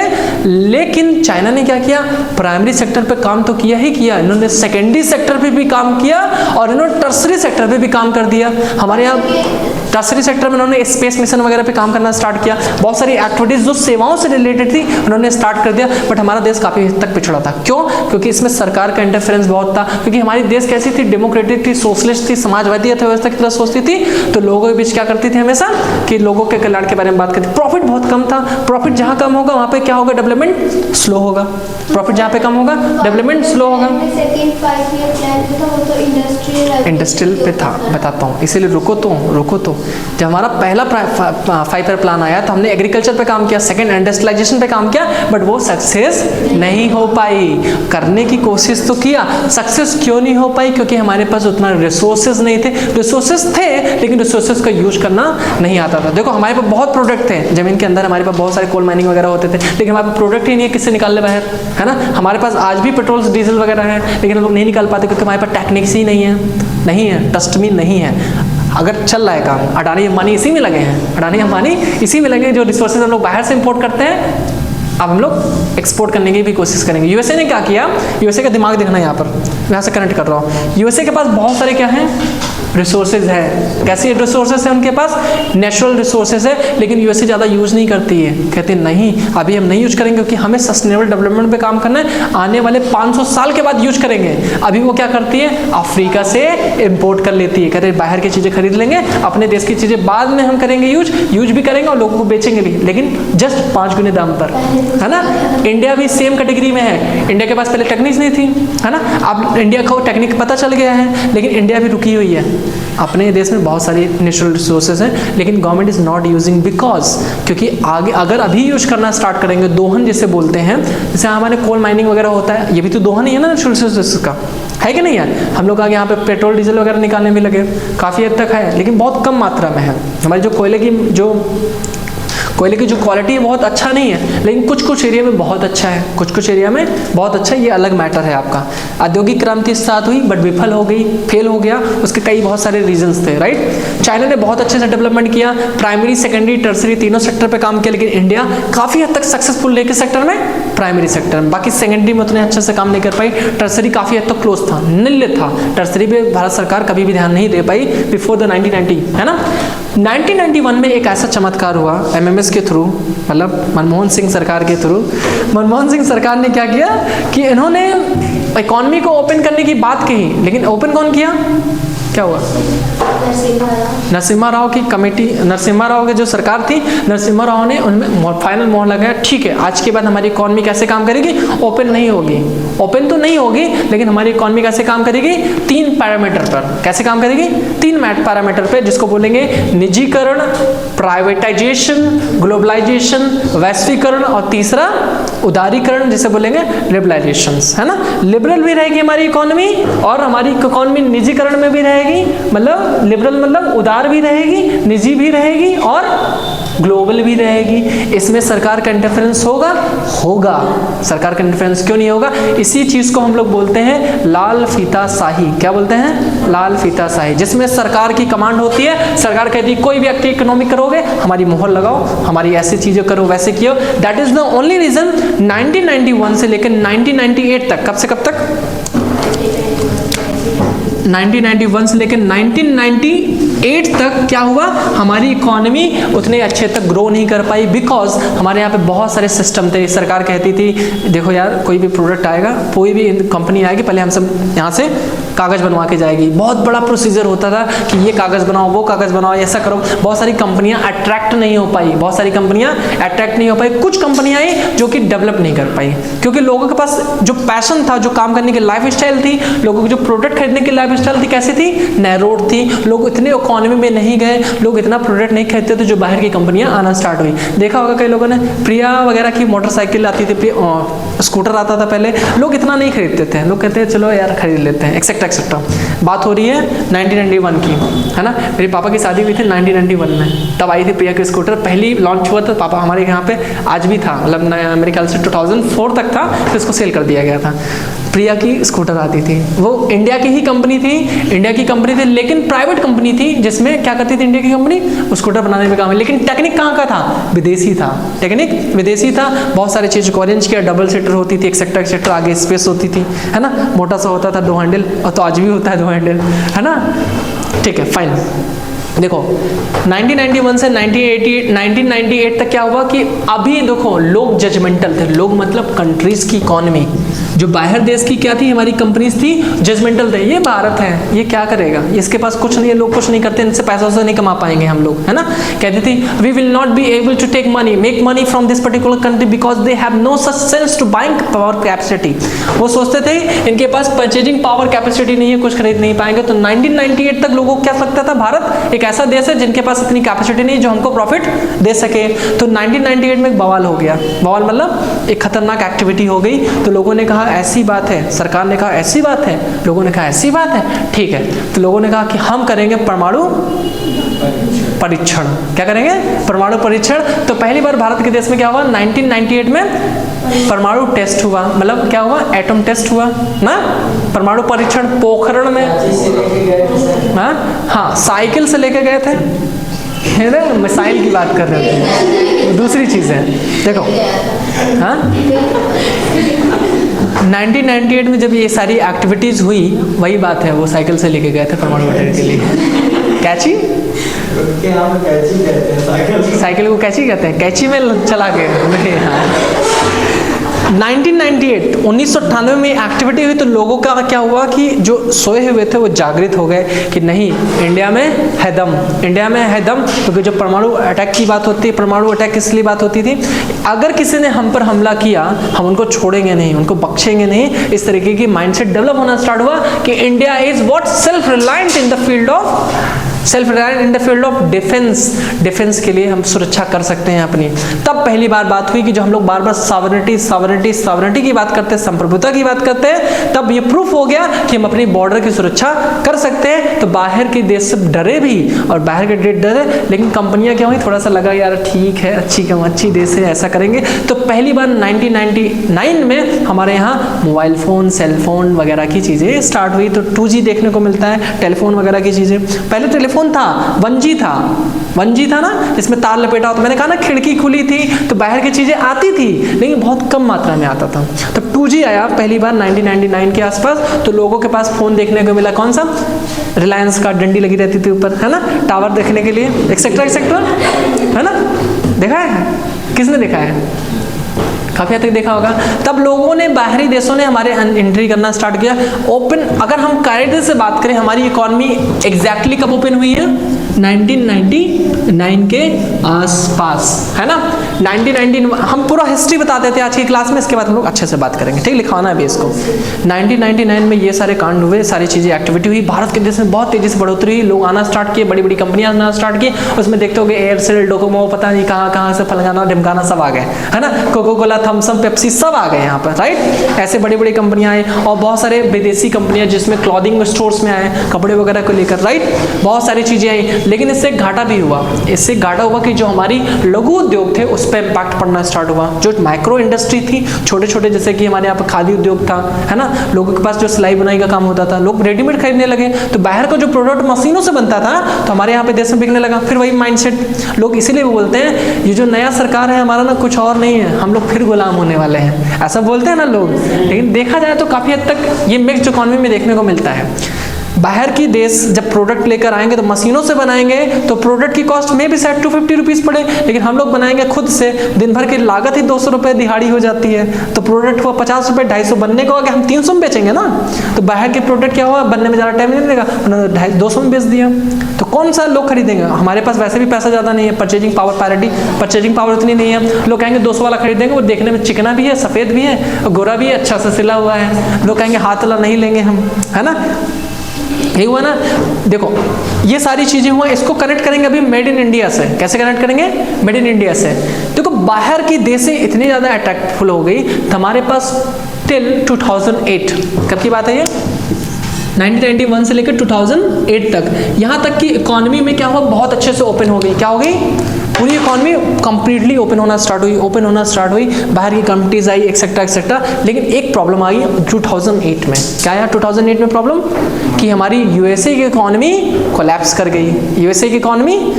गई, गिर गई। तो क्या हुआ, पूरे देश में जो आयात निर्यात होता था वो होता किस लिए था?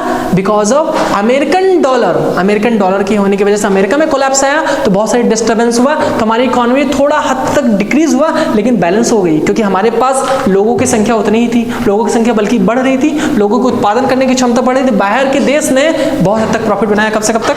1999 से लेकर 2008 तक, यहाँ तक बहुत प्रॉफिट बनाने की कोशिश किया। किसने किया? बाहर की कंपनियां किया। हमारा देश भी काफ़ी डेवलप होना स्टार्ट हुआ 2008 में। हिस्ट्री पढ़ा रहा हूँ पूरा, देखा जाए तो इकोनॉमिक्स की ये हिस्ट्री है, राइट। 2008 में स्टार्ट हुआ, उसके बाद 2008 से अब तो हिस्ट्री आपको पता है मेरे ख्याल से। 2008 के आसपास क्या हुआ, 2014 तक हमारे देश में 3G चलता था। क्या चलता था? 3G चलता था, मोदी जी आए 4G लेके चले आए। क्या लेके चले आए? 4G। तो देखा जाए हमारी इकॉनमी जो पहले वैसे हुआ करती थी, देखना 2008 से लेकर 2013-14 तक हमारी इकॉनमी बहुत अच्छे से बूस्ट नहीं कर पाई, हमारी इकॉनमी बैलेंस थी। उसका रीजन था अमेरिकन कोलैप्स इन दी इकॉनमी। अमेरिकन जो कोलैप्स हुआ था इनकी इकॉनमी में, इसने काफ़ी हद तक बैलेंस किया, हमारी इकॉनमी अच्छे से बूस्ट नहीं की। That is the only reason Congress बह गई, कांग्रेस ढह गई, क्योंकि उसका रीजन था, एक्सटर्नल फैक्टर था कि हमारे देश की इकॉनमी बूस्ट नहीं कर पाई। लोग कहते थे ये हुआ, बहुत सारे घोटाला हुआ, चारा घोटाला, ये वो बहुत सारी चीज़ें हो गई। इसमें हमारे बिहार वाले भी आ गए ना, क्या नाम है उनका, लालू यादव जी भी आ गए, बहुत सारे लोग एडेड हो गए। 2014 में क्या हुआ कि हमारी इकॉनमी में एक नया टर्न आया कि हमारे पास जो 5 ईयर प्लान होता था, पंचवर्षीय योजना, इसको हटाने की बात हुई और हटा के हम लोग नीति आयोग करने की बात किया, राइट। बहुत सारे एम जो है हमारे, जो भी हमारी इकॉनमी का एम जो है हमारे डिपेंड करती थी किस पे, 5 ईयर प्लान में। 2014 में ऐसा हुआ कि लोगों ने कहा कि ऐसी चीज़ें कि हमारा टारगेट जो एम को फुलफिल नहीं होता। सरकार पहले आई, सरकार आते ही क्या की, सरकार बनाई और बाकी देश में भी सरकार बनाना स्टार्ट की और मैक्सिमम समझना, इसको पॉलिटिक्स से कनेक्ट करो। 2014 में ऐसी एक्टिविटी हुई, इकोनॉमिक एक्टिविटी भी हुई, नीति आयोग आया, एक्सेट्रा एक्सेट्रा। लेकिन एक बड़ा चेंजेस आया पॉलिटिकल ऑर्डर में। कैसे पॉलिटिकल ऑर्डर में आया? जितने भी स्टेट के गवर्नर थे, कौन थे? गवर्नर। इसलिए बोला जाता है गवर्नर जो होते कभी भी बह सकते हैं, कभी भी ढह सकते हैं, है ना। गवर्नर को क्या किया, बहुत सारे स्टेट के गवर्नर को सरकार ने चेंज कर दिया। क्यों कर दिया? क्योंकि governor is a central body के हिस्से में आते हैं ना। गवर्नर किसके हैं? केंद्र के शासन प्रणाली के अंदर आते हैं, ना कि सीएम। सीएम तो खुद का चीफ मिनिस्टर है, किसका? स्टेट का।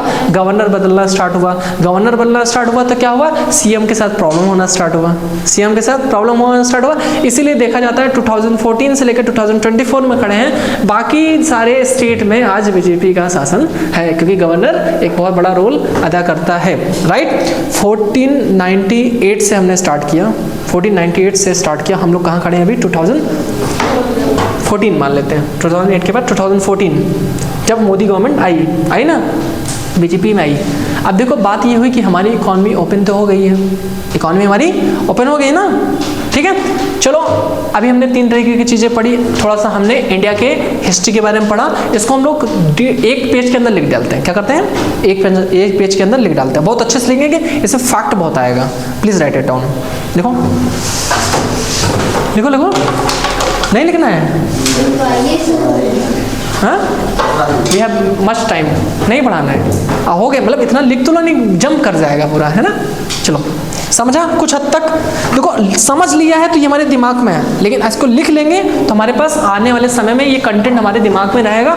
और समझना, ये बहुत सारी किताबों में लिखा होता है, हम लोग जो पढ़ते हैं तो उतना कनेक्ट नहीं कर पाते हैं, है ना। तो हम लोग कनेक्शन के साथ यहाँ लिखने वाले हैं। Please write down the heading types of economy.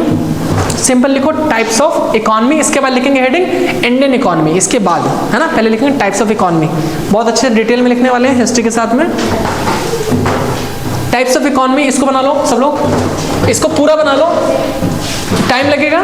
इसकी फोटो ले लेना आप लोग, मेरे ख्याल से नहीं, हम लोग इसको जो लिखाने का काम है वो लिखा देते हैं। नहीं लिखो नहीं लिखो नहीं लिखो, मैं बोल रहा हूँ उसको लिख लीजिए, इसकी फोटो ले लेना, ठीक, क्योंकि यही चीज़ें लिखानी भी है हमको, राइट। देखो क्या टाइप्स ऑफ इकोनॉमी में लिख लो। अच्छा, वी हैव, सॉरी एक मिनट को, इकोनॉमी हैज़ 3 टाइप्स। लिख लो थोड़ा सा। हाँ लिखा है, मुझे पता है, नहीं लिखा है उतना। Economy has 3 types. अर्थव्यवस्था 3 प्रकार के होते हैं। लिखो हिंदी तो इंग्लिश दोनों साथ में। अर्थव्यवस्था 3 प्रकार के होते हैं। Economy has 3 types. हाँ लिखवाएं, लेकिन लिख लो एक बार, बहुत शॉर्ट में लिखाएंगे, ज़्यादा उसमें लिखना नहीं है। Economy has 3 types. First capitalist, लिख लो एक बार, capitalist, capitalist. Second, first capitalist, second socialist, third mixed. ये लिखा है, हिंदी में लिखो। इकोनॉमी अर्थव्यवस्था के 3 प्रकार होते हैं। पहला पूंजीवादी, समाजवादी और मिश्रित अर्थव्यवस्था 3 होते हैं। हिंदी वाले लिख लिया भैया, इंग्लिश वाले ठीक लिख लिया तीनों। इसको बाद में हम लोग बना लेंगे अभी कॉपी में, ठीक है। आगे लिखो, एक हेडिंग डालो छोटी सी, इंडियन इकोनॉमी, सॉरी एक minute, history of Indian economy, history of Indian economy, history of Indian economy. As we all know as we all know, जैसा कि हम जानते हैं, एज वी ऑल नो, जैसा कि हम जानते हैं। हिस्ट्री ऑफ इंडियन इकोनॉमी मतलब क्या? भारत की अर्थव्यवस्था का इतिहास, भारत की अर्थव्यवस्था का इतिहास। एज वी ऑल नो, भारत की अर्थव्यवस्था का इतिहास, की इतिहास, ये इतिहास क्या लिखो, का की? हाँ लिख सकते हैं, भारतीय लिख सकते हैं, भारत का लिख सकते हैं, भारतीय अर्थव्यवस्था का इतिहास। पहले इंग्लिश में लिखाते हैं फिर हिंदी में लिखाते हैं, ठीक है। As we all know, as we all know, we have currently mixed economy in our country. As we all know, we have mixed economy in our country, mixed economy in our country. But for understanding of this economy, but for understanding of this economy, this मतलब mixed economy, but for understanding of this economy मतलब mixed economy, इसको देखो this के बाद bracket में mixed लिख लेना, this economy, but for this, but for क्या लिखें, but for understanding of this economy we have to connect multiple events, we have to connect, देखो मैं ऐसे लिखा रहा हूँ क्योंकि आपको पढ़ना है उसको, है ना। For we have to connect multiple events and incident, multiple events, EVENTS, and events and accident, previously accident नहीं, incident, events and incident, IN से स्टार्ट होता है, हाँ। multiple events and incident, आगे क्या लिखा है?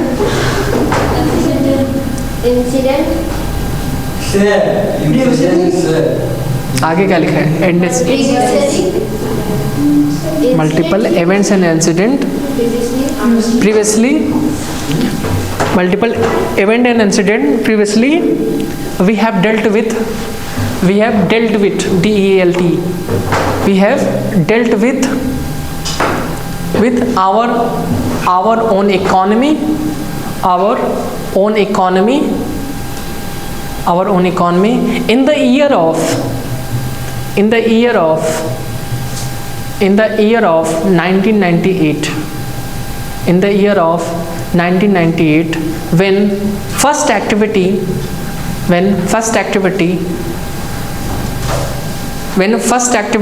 from a foreign trader, Portuguese, नाम लिख लो, Vasco da Gama. Portuguese, English में पुर्तगीज, वैसे हिंदी में पुर्तगाली बोलते हैं। Portuguese in bracket Vasco da Gama came to India. First incident happened like this. Came to India and he has a demand from the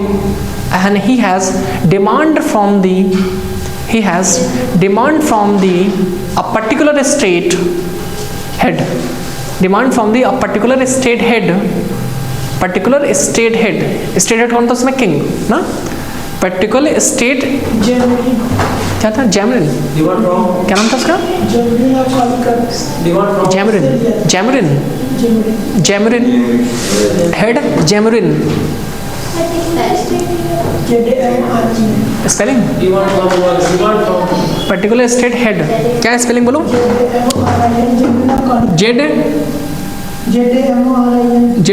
ZAMO, Zamorin of Calicut. Calicut एक place है, कलिकट एक place की जगह क्या है? पोर्ट है ना, एक बंदरगाह एरिया है ना। क्या था? सी कलिकट, अच्छा ये, अच्छा ठीक है कोई बात नहीं, ये सही लिखा था ना, कलिकट, ठीक फाइन कोई बात नहीं। जैमरिन, क्या नाम था इसका? जैमरिन, है ना, जैमरिन।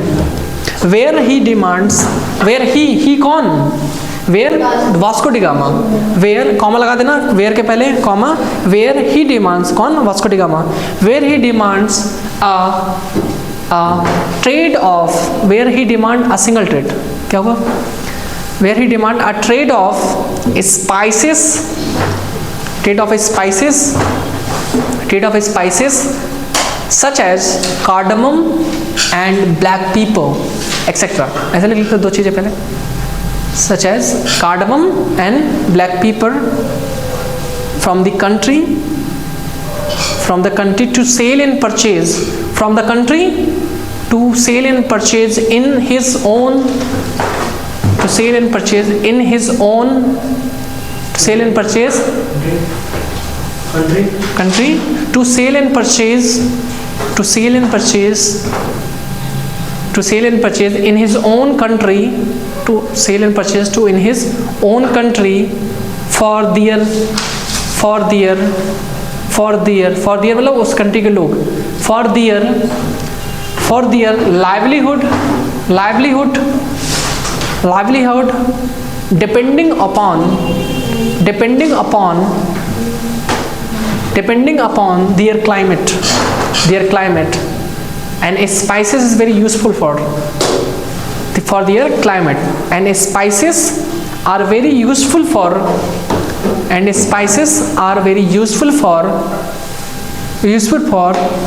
cold climate,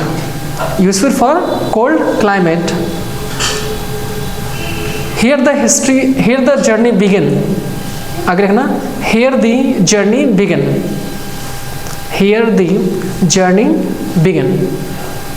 3 डॉट लगाना ऐसे, ये दी जर्नी begin ऐसे 1 2 3, फिर इसके बाद नई हेडिंग पड़ेगी, मतलब नया पैराग्राफ होगा, हिंदी लिखा दें, लिखो जल्दी से भैया, हिंदी क्विक।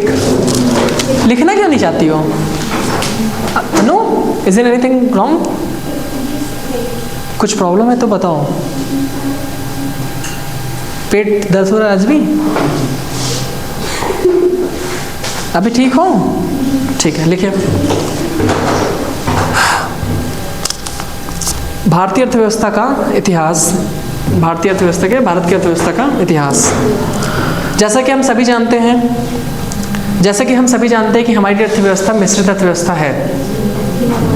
जैसा कि हम सभी जानते हैं कि हमारी अर्थव्यवस्था मिश्रित अर्थव्यवस्था है। सब लोग लिखो।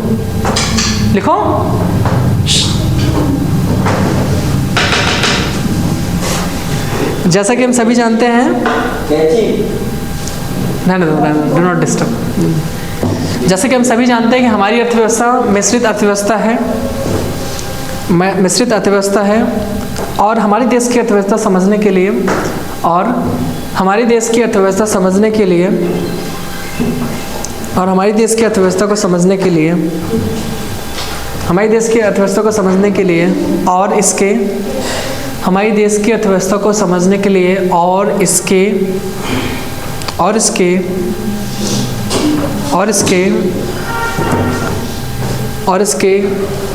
बहुल्य घटनाओं के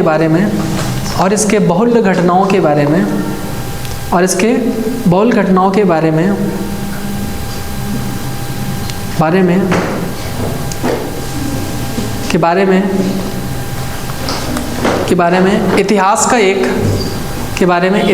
गहरी छाप है, इतिहास का एक गहरी छाप है, इतिहास की गहरी छाप है, जिसको हम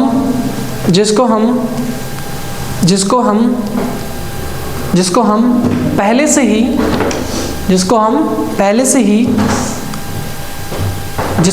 ही झेल चुके हैं, जिसको हम पहले से ही क्या कर रहे हो? मार खाओगे भी तुम। क्या कर रहे हो? तो उसको लिखने दो ना। लिख रहा है ना वो। डू नॉट डिस्टर्ब, सही से बैठो, बहुत मार खाओगे भी तुम। लिखना तो डिस्टर्ब क्यों करो? आप तुम लिख लिया इंग्लिश में, तो उसका हिंदी में डिस्टर्ब कर रहे हो। वेट करो, कहाँ तक लिखे भैया? जिसको हम पहले से झेल चुके हैं। हमारी अर्थव्यवस्था की शुरुआत, ये 1498 है, 1998 नहीं है। क्या है? सॉरी, 1498 है। 1498 लिखा है कि 1998 लिखा है? अच्छा, 19 निकल गया था क्या? तो उसको करेक्ट करिए, 1498। उसको कॉमन सेंस कहती है कि 1498 will be talking about that particular Vasco da gamma and other things ना। तो 1498 1498 कहाँ लिखा भैया? हमारी अर्थव्यवस्था की शुरुआत 1498 में 1498 में वास्को डी गामा का अर्थव्यवस्था की शुरुआत, हमारी अर्थव्यवस्था की शुरुआत वास्को डी गामा का उसके खुद के वास्को डी गामा के उसके खुद के जरूरत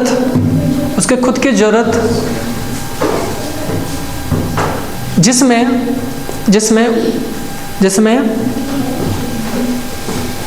उसका मसालों का व्यापार इन ब्रैकेट लिख लेना, इलायची और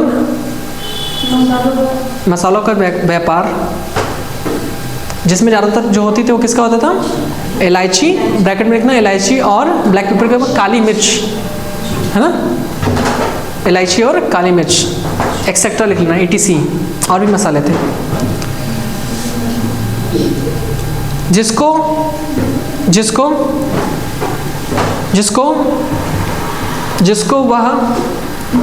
वह मतलब वास्को डी गामा, जिसको वह जैमरिन ऑफ कलिकट, मतलब कलिकट के जैमरिन से, जैमरिन एक व्यक्ति का नाम है ना, व्यापारी थे, हेड थे, मतलब कलिकट एक क्या है, एक प्लेस है, एक डिस्ट्रिक्ट है, किसका, आगे लिख लेना, डिस्ट्रिक्ट ऑफ, जिला कहाँ का है ये, केरला का, यस, देखो ये क्या है, कलिकट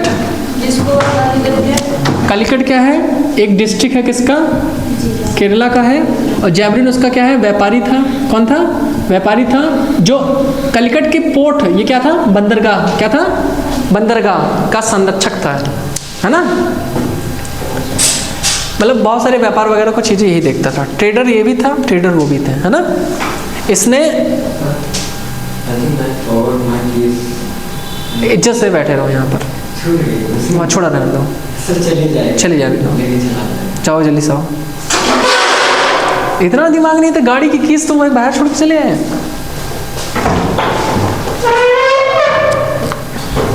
कहाँ तक लिखे भैया, स्पाइसेस, इसमें क्या था, काली मिर्च और इलायची, जिसको उसने जैमरिन ऑफ कलिकट, मतलब कि कलिकट के जैमरिन से, जैमरिन कहाँ के, कलिकट क्या है, एक तरीके का डिस्ट्रिक्ट है, कहाँ का, केरला का, इसको लिख सकते हो, लिखना चाहो तो लिख लोगे, लिख लिया, से मांग किया,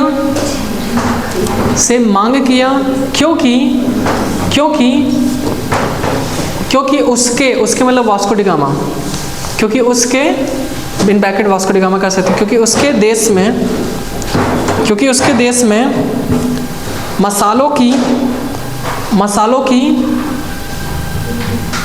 क्योंकि उसके देश में मसालों की आवश्यकता उसके खुद के जलवायु, मसालों की आवश्यकता उसके खुद के जलवायु से संबंधित है, जलवायु से क्यों, क्योंकि वहाँ ठंडा होता है, जिसमें ब्लैक पेपर वगैरह बहुत हॉट होता है ना, बहुत ही गर्म होता है, गर्म मसाले हो जाते हैं ये लोग, है ना, तो ये हमारे शरीर में क्या करते हैं, बहुत अच्छे से रिएक्ट कर पाते हैं। क्या कहाँ तक लिखा हमने, संबंधित है, जिसका खरीद और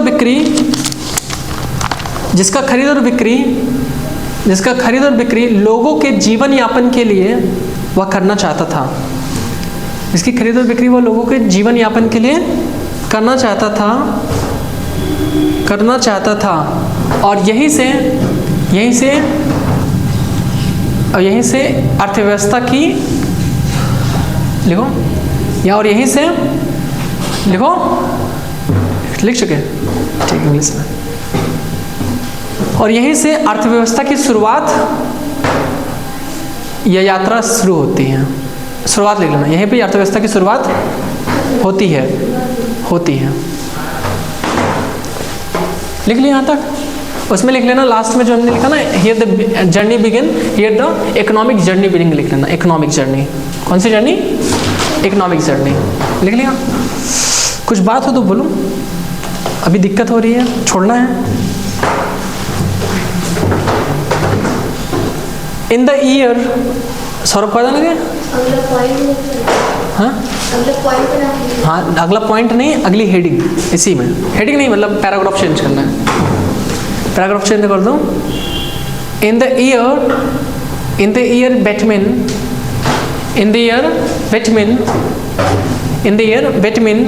1498 and in the year between 1498 and 1608 we have opened our, in the year between 1498 and 1608 we have opened our window, open our window for import and export, window, not door, है ना? We have opened our window for import and export, which is a great example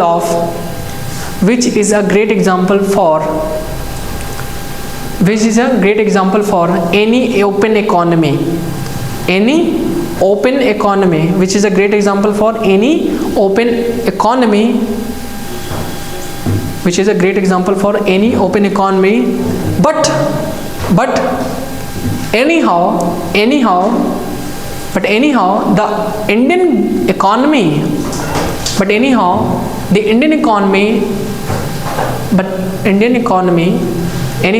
the Indian economy was not completely opened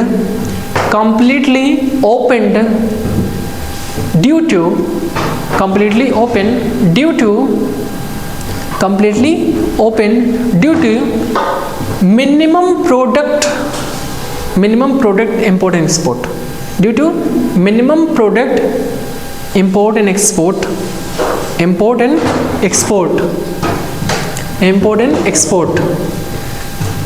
paragraph change करके नीचे लिखो इसी में। in the year of 1608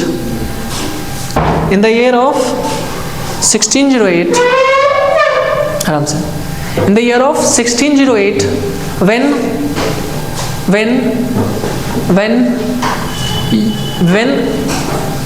British East India Company देखा, when British East India Company came to India in the year of 1608, when British East India Company came to India and this company has increased the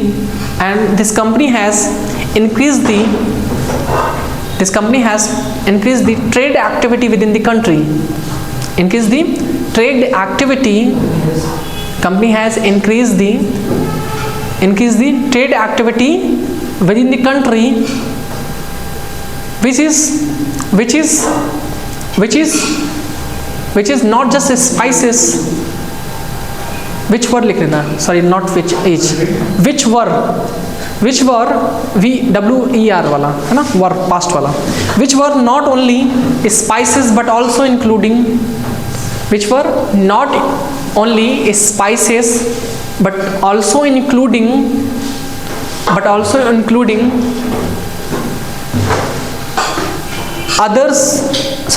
including other product for daily use, and also started building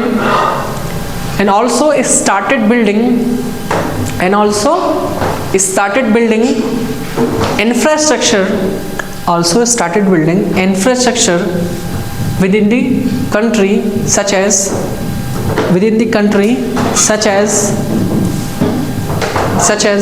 railway,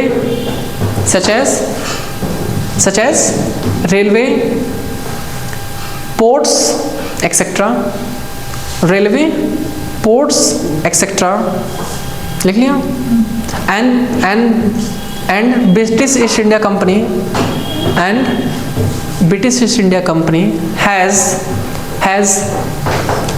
performed quite well, and British East India Company performed quite well to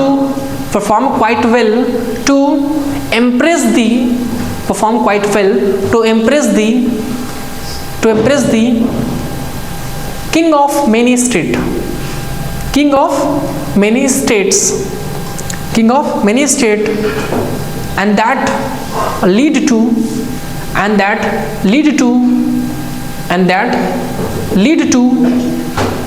to provide monopoly to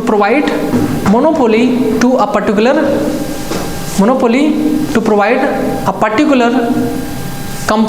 company कौन था? East India ना, provide monopoly to a particular country, है ना? Country की company, country sorry company not country, company.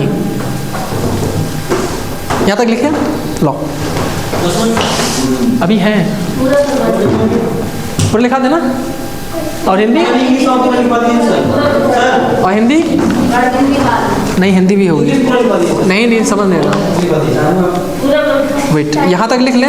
हम लोग east India company तक कर चुके हैं ना, तो हम लोग मतलब कर चुके हैं 1947 तक, इट मीन, है ना। हम लोग कल लिखेंगे 1947 से आगे। अभी हम लोग इंग्लिश फिनिश करते हैं। आगे लिखो हिंदी में। कहाँ तक लिखा था बच्चा आखिरी में? जर्नी बिगिन ना, ठीक है।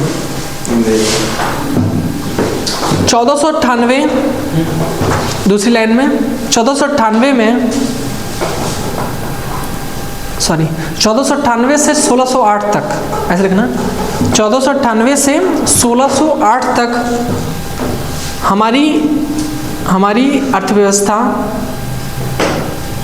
अर्थव्यवस्था कुछ हद तक के बीच, देखो 1498 से लेकर 1608 के बीच, क्या लिखोगे? के बीच तक हटा देना, के बीच हमारी अर्थव्यवस्था 1498 से 1608 के बीच में हमारी अर्थव्यवस्था कुछ हद तक खिड़की नुमा हो गई थी। खिड़की नुमा कैसे लिखेंगे? आप बोलते हैं कि साहित्य मिल गया, आप वैसे भी लिखा रहे हैं। मैं जानबूझ के लिखा रहा, अभी जो कंटेंट आ रहा है वर्ड में वही लिखा, बाद में चेंज कर लेना, कोई बात नहीं, देख लेना। खिड़की नुमा क्या बोलेंगे, है ना, वो खिड़की नुमा ही बोलेंगे, जस्ट लाइक विंडो, है ना। हमारी अर्थव्यवस्था कुछ हद तक, काफ़ी हद तक नहीं लिखना, कुछ हद तक, काफ़ी हद तक नहीं लिखना है, कुछ हद तक खिड़की नुमा हो गई थी, जिसके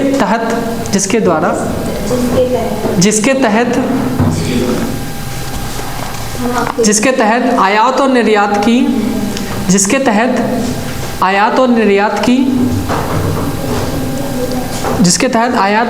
की क्रियाकलापों में वृद्धि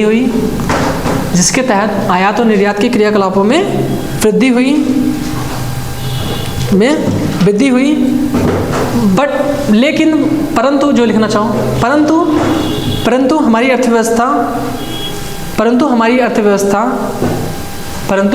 अर्थव्यवस्था अभी भी पूरी तरीके से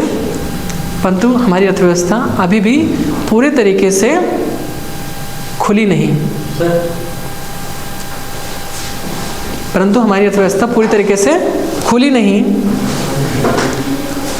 जिसका कारण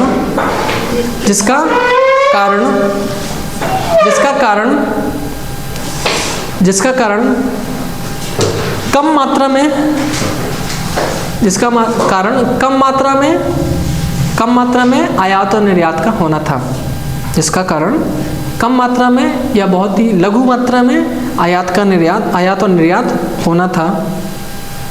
हेडिंग चेंज करो, नीचे हेडिंग मतलब पैराग्राफ, नीचे आओ। 1608 ईस्वी में, नीचे वाले में 1608 ईस्वी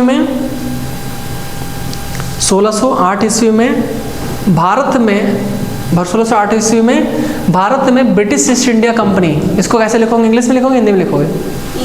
इंग्लिश में लिखो, कंपनी का नाम इंग्लिश में ही है।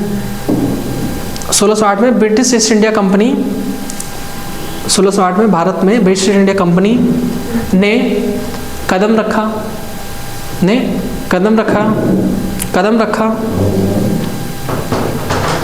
और जिसने हमारे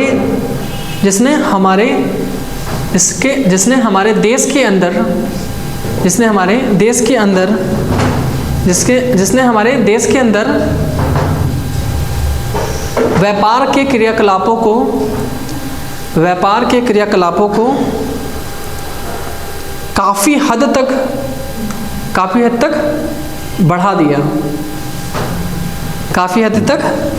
बढ़ा दिया,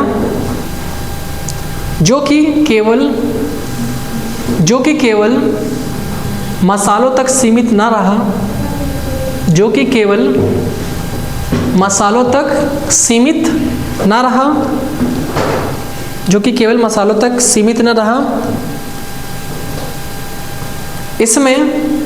इसमें रोजमर्रा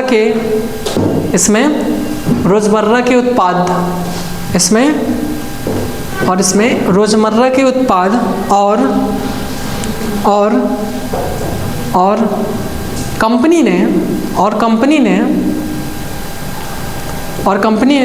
बहुत सारे अधोसंरचना का निर्माण किया, और कंपनी ने बहुत सारे देश के अंदर ही, ऐसे लिखना, बहुत सारे देश के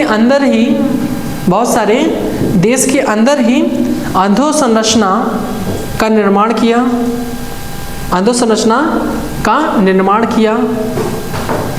किया, कोष्ठक में या ब्रैकेट में लिखो,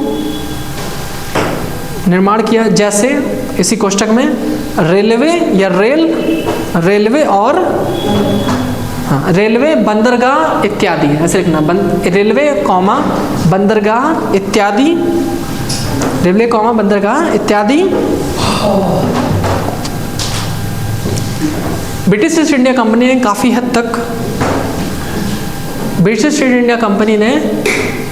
हद तक ऐसा कोई भी एक्टिविटी ऐसा ना करो जो प्रॉब्लम क्रिएट कर सकता है। ब्रिटिश ईस्ट इंडिया कंपनी ने काफ़ी हद तक समस्त राज्यों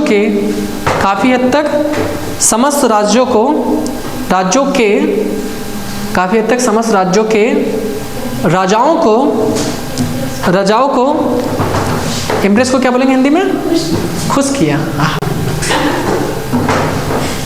काफ़ी हद तक राजाओं को अपने फेवर में क्या बोलेंगे? अपने अनुसार, अपने हित में। Very good. अपने हित में खुश करके प्रशंसा की, ऐसे लिखना। अपने हित में खुश करके प्रशंसा की, लिखो। वही बात है, एग्जैक्टली वही बात है। अपने हित के लिए खुश करके प्रशंसा किया। किसका प्रशंसा किया? राजाओं को, है ना। अपने हित में खुश होकर, ठीक है, वो आप अपने हिसाब से मैटर कर सकते हो ना। रेडी, केवल मिला के क्या है कि मैनिपुलेट कर दिया। किसको? राजा को मैनिपुलेट कर दिया कि ऐसी ऐसी चीजें हैं, राइट। खुश होकर अपने हित में राजाओं की प्रशंसा किया, जिसके परिणाम स्वरूप, ऐसे लिखना, खुश करके, जिसके परिणाम स्वरूप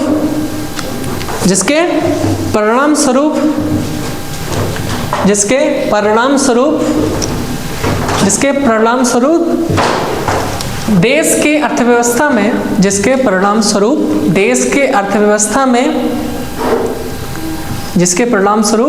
के अर्थव्यवस्था में ब्रिटिश ईस्ट इंडिया कंपनी का, जिसके परिणाम स्वरूप देश की अर्थव्यवस्था में ब्रिटिश ईस्ट इंडिया कंपनी का, ब्रिटिश ईस्ट इंडिया कंपनी का एकल स्वामित्व, एकल लिखना,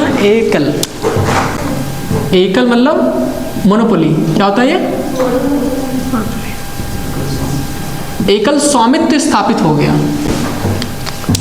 एकल स्वामित्व लिख लोगे ना, ठीक है। एकल स्वामित्व स्थापित हो गया, ठीक है। चलो आज फिनिश करते हैं, इसके आगे हम लोग कल देखेंगे। We will going to start from 1947 की कुछ चीज़ों पे बात करेंगे, जिसमें हम बात करने वाले हैं थोड़ा सा 5 ईयर प्लान के बारे में। हम 5 ईयर प्लान डिस्कस नहीं करेंगे, but we will connecting this with our economy, जो कि हमारी मिक्स्ड इकोनॉमी है। मिक्स्ड इकोनॉमी होने के कई रीजंस हैं, जो कि 1947 से लेकर 1990 तक के बीच में बहुत सारे इसके फैक्टर हैं कि किस किस कारण से हमारे देश की इकोनॉमी मिक्स्ड है। कहाँ से कहाँ तक? 1947 से लेकर 1990 तक, क्योंकि इसमें संविधान का जिक्र भी किया गया है, जिसमें हमने बात किया 1950 में आर्टिकल नंबर 112 ना। ठीक है, फिनिश करते हैं। चलिए, थैंक यू सो मच। निकले, बाय बाय। ठीक है, आंसर दे रहे हो? लो, जो भी आंसर्स रेडी किए हैं ले लो। इसकी जो पिक्चर कैप्चर करना चाहता है बोर्ड का, सो दैट ये आपको आइडिया देगा। जो भी क्लास चली इसका काफ़ी कंटेंट इसमें है। वीडियो में नहीं दिखेगा मेरे ख्याल से, क्लैरिटी नहीं रहेगी। दिखता है? अच्छा।